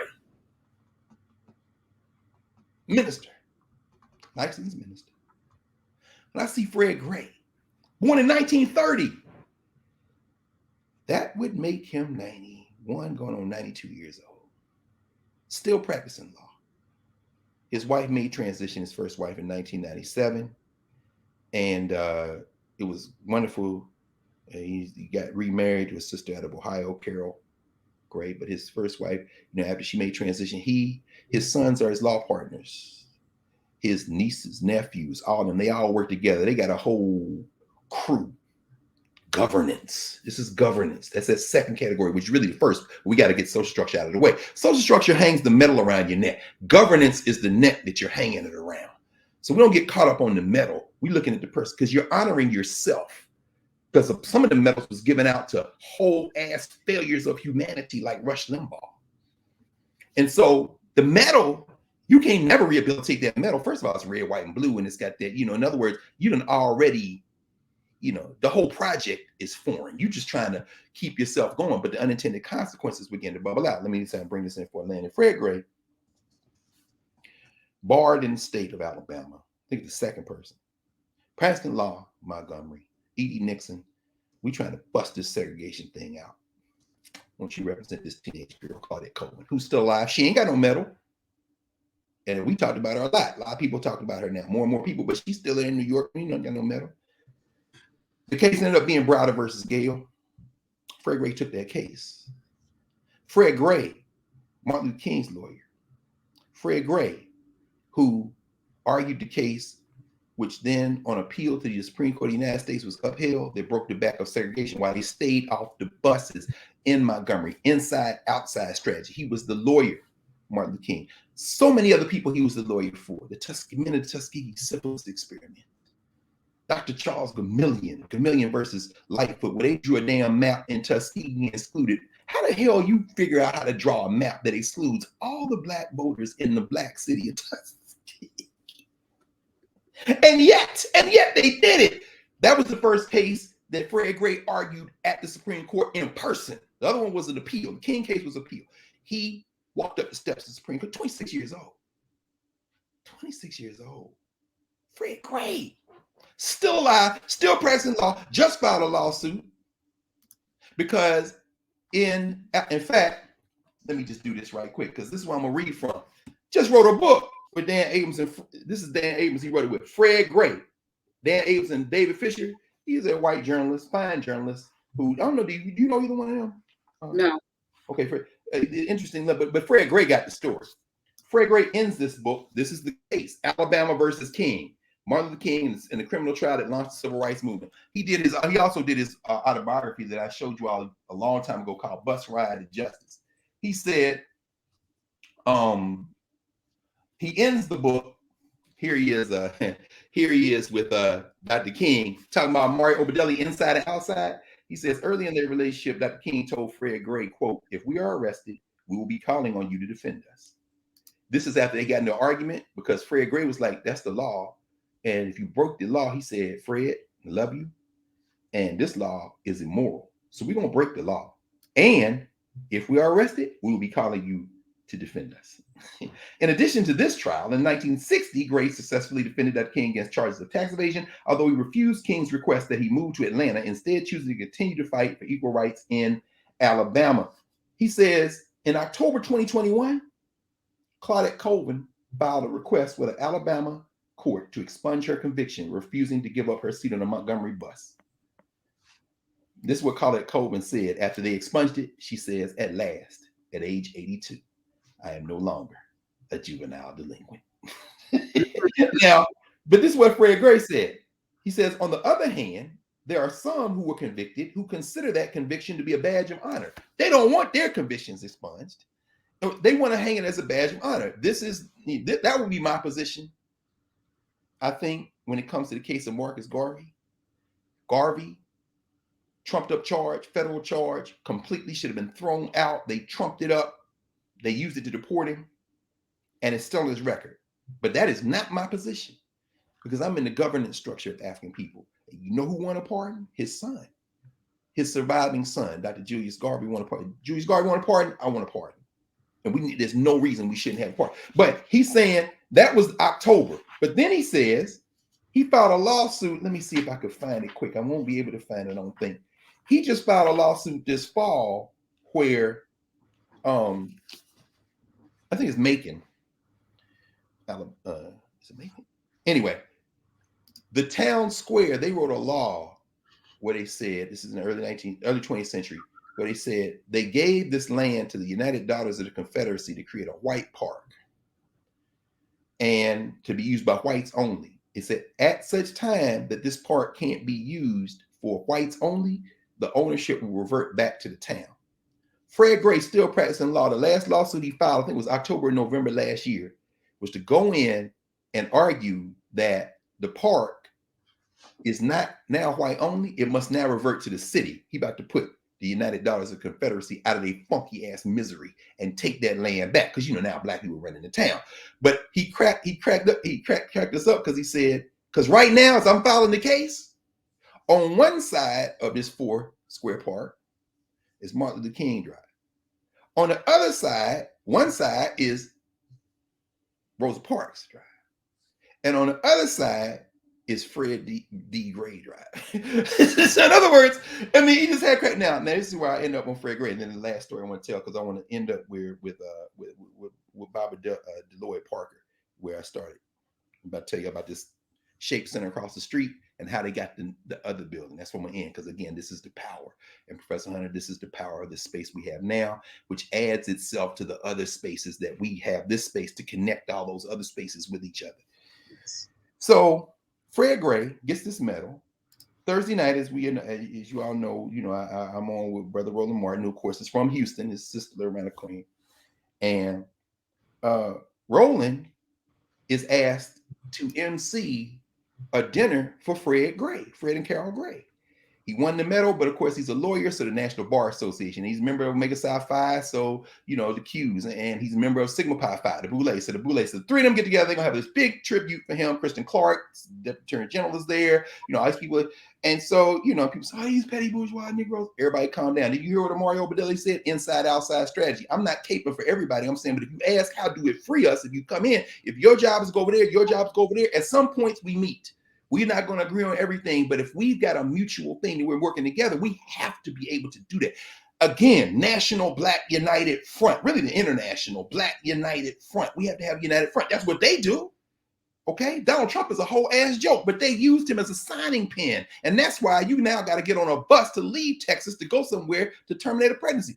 And maybe have to get some rubbers and some condoms and some Plan B. Oh, and we haven't even talked about if you freezing your eggs later, and then they tell you can never unfreeze them. Why? Because the minute they unfreeze, you murder, we're going to put your ass in jail. This is where we're at. The country's going to come apart. Is it a good thing? Is it a bad thing? We ain't talking about that. We're looking at symptoms. Anyway, the point is they're going to have this dinner.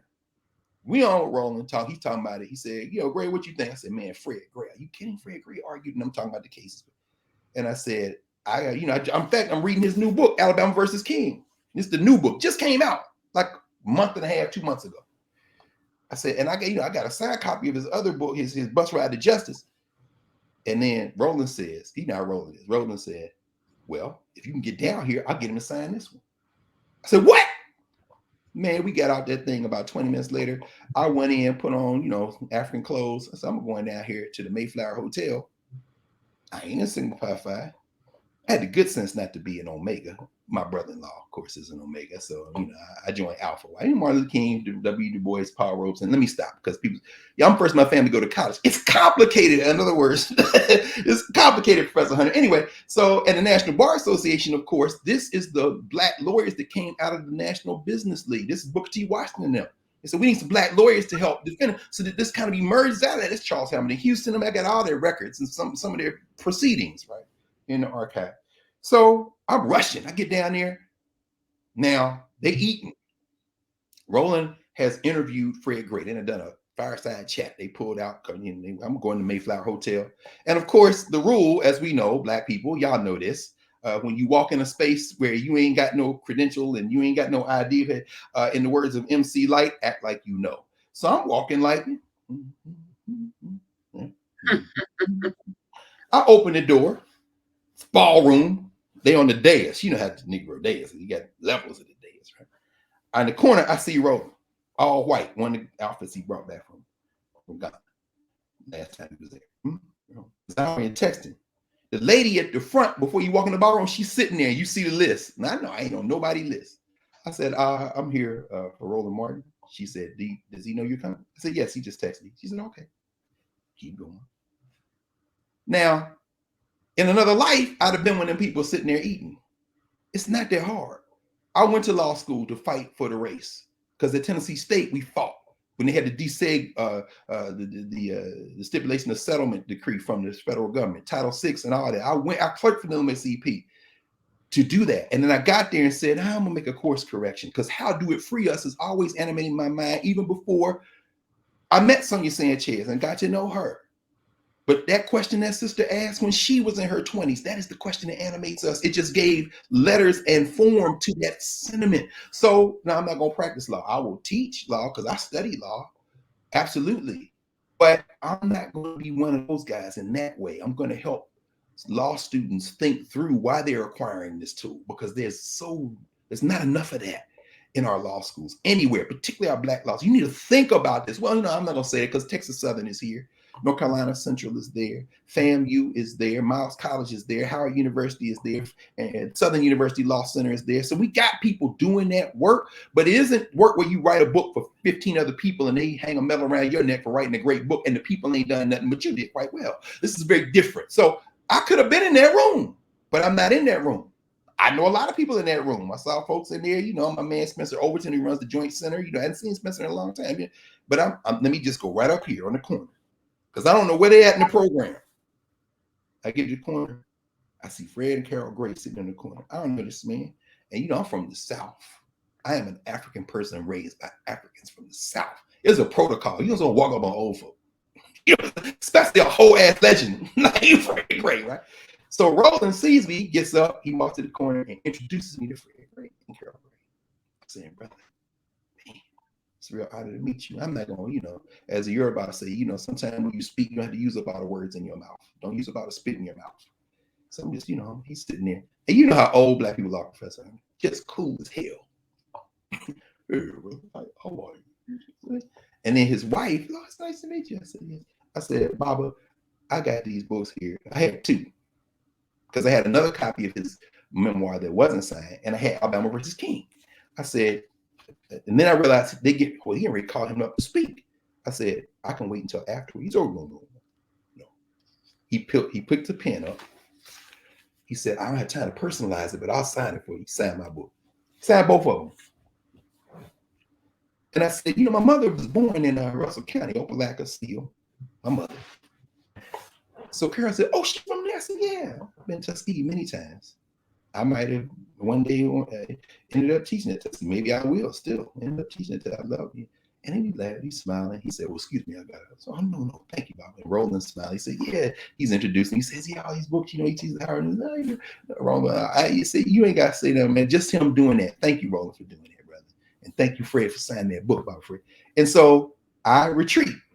I put the books back in my little cloth bag because I jumped on the train, boom, down there quick. As I'm walking back, they call him to the podium, literally like within 30 seconds. That book. And of course, after it's going to be a whole nother thing. So I stand in the whole back. I didn't leave. I stood in the back with the wait staff and listened to Fred Gray. And this man is in his early 90s. I watched him thank individually members of his family. He looking out now. You know how them ballrooms are. It's a big ballroom and it's dark. How's this man through these glasses seeing these individuals? Where's so? Oh, there's so-and-so, there's so-and-so, and there's so-and-so. And he just narrates in there, give to the Tuskegee museum. They didn't start a whole museum after his first white made transition. They started a museum in Tuskegee, another institution that we got to go visit and support. So, he's an inside guy. It don't get no more inside than that. He fought with outside people in Alabama versus King. People, we know about the Montgomery boys boycott. Yeah, and Fred Gray, I didn't know about him. I'll read his memoir. No, when you read this, he goes through the trial. And when he goes through the trial and page after page, this is the thing that makes you weep and angry. These are regular ass black people being humiliated by bus drivers. He got them on the stand, Professor Hunter, talking these black women washing white people's nasty ass drawers in Alabama, talking about how these funky ass bus drivers treat them. And then they call the police. Veterans calling the police. In other words, here, get this nigga. We got a problem. Children, teenagers, Claudette Colvin, these children going to the segregated school. And remember, we talked about that with Claudette Colvin. Claudette Colvin said, I got on that bus that day. That's after they killed my friend in this little funky ass town. And my teacher, we had done Negro History Week. So all people talking about diversity, equity, and we're writing this is the first time curriculum. Go to hell, y'all don't know nothing about the history of the segregated schools. And those black teachers that taught black students black history. You don't know about Cindy George Mom, who did that work. And then after integration, did it for white children in the classrooms too, so much so that adults now, when they see her, like, oh, you were my teacher. I know you were, yeah. You don't know. You don't know about them. If you do know, you should be ashamed of yourself. You say, this is the first book, or this is the first curriculum. That's a lie. That's a whole ass lie. Don't open your mouth and put your brain on display in that way. So this book tells a story of how he, with these folk. Now we see him with a medal around his neck and Sigma Pi Phi and Omega Psi Phi and the National Bar Association. The knee-jerk reaction sometimes to say, oh man, that's them. No, inside, outside, United Front, coordinate. So to conclude, standing in front of the self-help for African people through education building, one of two out of many buildings here that form the United Front, including the United Front headquarters. I'm standing there talking to Barbara Parker, Delroy Parker Jr., Deloy Parker Jr. And I said, that church, he said, oh yeah, that was the first one. He said, you want to know how we got this building? Yeah, of course I do. It's got murals all on the outside, all the others. I mean, it's beautiful. And the inside, all the stuff, the black newspapers, the auditorium, the cafeteria, the library, a computer lab, all named, got pictures of all these children from the tours they've had. 30 years they've been taking young people through the South. Summer programs, all kind of stuff, man. And not federal grants, not state grants, community donations. And then if they get a grant, they come in with the demand because they got politicians all the way. This is Sheila Jackson Lee's district, by the way, 3rd Ward, all that. I mean, this is what y'all gonna do. Again, all together, not everybody doing the same thing, coordinated, united front, moving together. He stands there and he says, there was an elder who lived in this community when we first came in this community. She worked in a wealthy white woman's house here. I think Oak Park is the name of the place here in Houston. They took me by these houses, these old, oil money, you can imagine. He said this sister washed the clothes and cooked the meals. And every day she would come home on the bus. And the children at Shape would meet her at the bus stop, take her bags, take her home. He said that's where her house was right there. It's across the street. You come to the intersection, building here, first Shape building, second Shape building here, our park there. And then across from our park is a lot. You can already see the gentrification. You know how they do. It's empty. I know there's somebody gonna bid on that in a minute. I keep looking, and they told me through the history. So I'm looking. She said that's where she used to live. House not there anymore. Then she made transition. At the funeral, he said, I was at the funeral, we were all there. The old white lady she worked for said, I want to honor her. What can I do? He said they told her money. That old white lady wrote them a check for $10,000 that they used to put the down payment on the building. They now have owned free and clear decades ago the second Shape Center, and they have gone to Africa. They got a Shape Center in the Gambia. They have gone. Winnie Mandela gave them the South African flag that hangs in the Council of Elders room, which also doubles as the summer program room when the little children are there. They got it all. They put that building. White woman gave him a check for $10,000 decades ago because the older black lady who basically ran her life loved those people in that community, the United Nations of the hood. We can't afford to be fighting each other. How do it free us? How do it free us? Ask Lloyd Parker Jr. how to free us. Self-determination. And then you go out and get what you need to get. But it starts with asking that question. So I'm going to start with that. I just, you sent me down so many rabbit holes from the of the Black Madonna. I'm like sitting here, Google search. Yes, the shrine. That's a whole nother. That's going to be tonight. That's a whole nother building. We'll talk about that another time. In fact, next week I'll give you an update. I'm going over there tonight. Yes. And it's so important, and I'm studying shape, and I'm like, we don't have to reinvent the wheel. People are doing this. And if they're building community, let's rinse and repeat and use, so I'm sitting here, I'm jotting down notes and making connections. I just want to. You got to talk to him. In fact, I told him that. You got to talk to him. Lloyd Parker. Look, I wrote it down and I'm like, okay, this has to be followed up.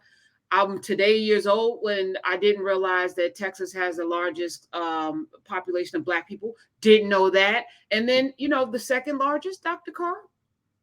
Second largest population of Black people, Florida. Do you know the third largest population of Black people? Georgia. So now you gave me that, and I'm connecting these dots, and it's like, Texas, Florida, and Georgia. Interesting. Red state? How's that a red state? Interesting. But Gary Chambers told you that. Why y'all keep calling us a red state? because we haven't yet activated to what you said at the very beginning.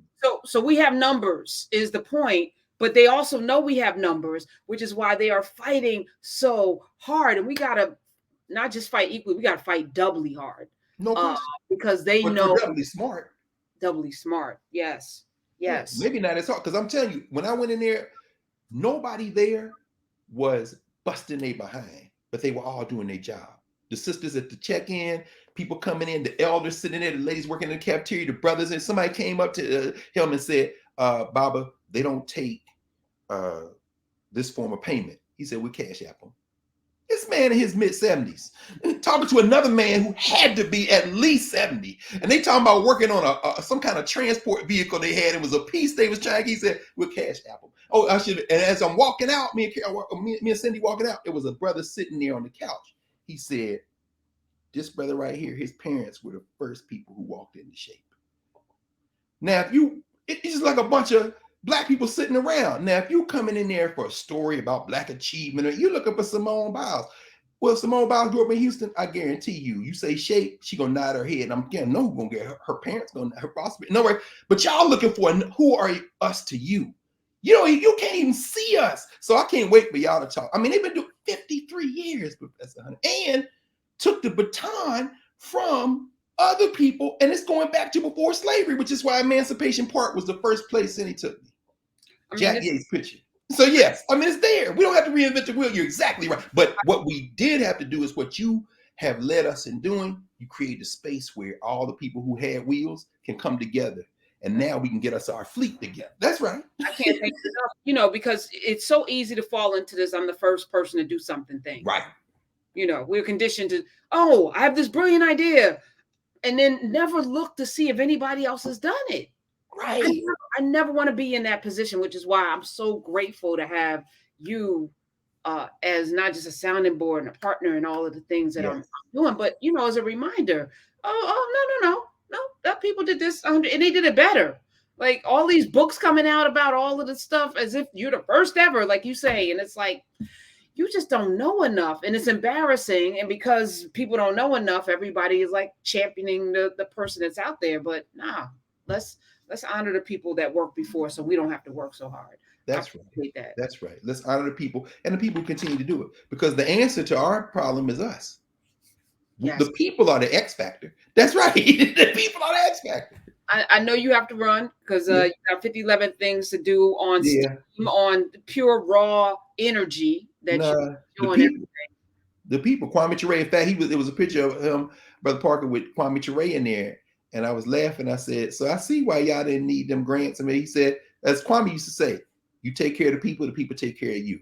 So I'm going over to see Kofi Taharka, the chair, and the people in the National Black United Front. I'm looking forward to that because they are long distance runners. And all the people who are no longer here, you're right. Baba Mario Badeli, Baba Conrad Worrell, all them Baba Sunshine, who's ritualist today, who sat with my mother, and they, among untold hundreds of thousands of people in this community. But Atlanta got them, Durham got them, Cleveland got them, Newark got them, Orange got them, New York got them. We don't have to be right. Let's go, and that's part of what we're doing in Nubia. People are sharing their stories. Let's get it together. Like that Mama Monday night. Lord have mercy. All right, I'll see you on. Oh my God, yes. We'll talk. Say less. They gotta be in there. Say less. Y'all gotta come see that. Oh man, that was a whole nother thing. Look, I thought she's talking about what about that horse? She said, oh, by the way, since she's talking about horses, she talking from her farm. I'm gonna stop right now. What? I own the horse and I bought the farm to put the I own the horse. I love and the farm. Yes. Well, be safe travels, and all of the things. Blessings cover you. Definitely, as you impart your wisdom on so many people, and they should be really, really happy that you're there. So I'm happy that you're safe. So I'll see you. Oh, yeah, I'm sitting over my nephew out here somewhere, Ellington, who I helped name. All right. I seen a little book I gave him. He's a little boy down here, little Duke Ellington book. That's how you got there. He don't remember because he was too young. But anyway, but it's here. It's okay. Very important. Love you, Dr. Carr. Thank you. Nubia, see you tomorrow. Maroon's Medicine Chest, Monday, office hours. And then I'm going to playing this video. Thank you, Dr. Carr. Thank you. Y'all already know Sister Cindy and the folks from the National Black United Front took me to Emancipation Park. Make the first stop right here in Houston.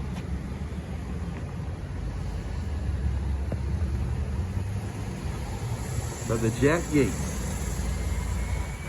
Yes. Across the street from the El Dorado Ballroom. Got a chance to see the famous Emancipation Park. Of course, George Floyd, 3rd Ward, went to Jack Yates High School, as did Roland Sebastian Martin. What a beautiful day, and there's the city of Houston. Here for NBUF, y'all. See you in a minute.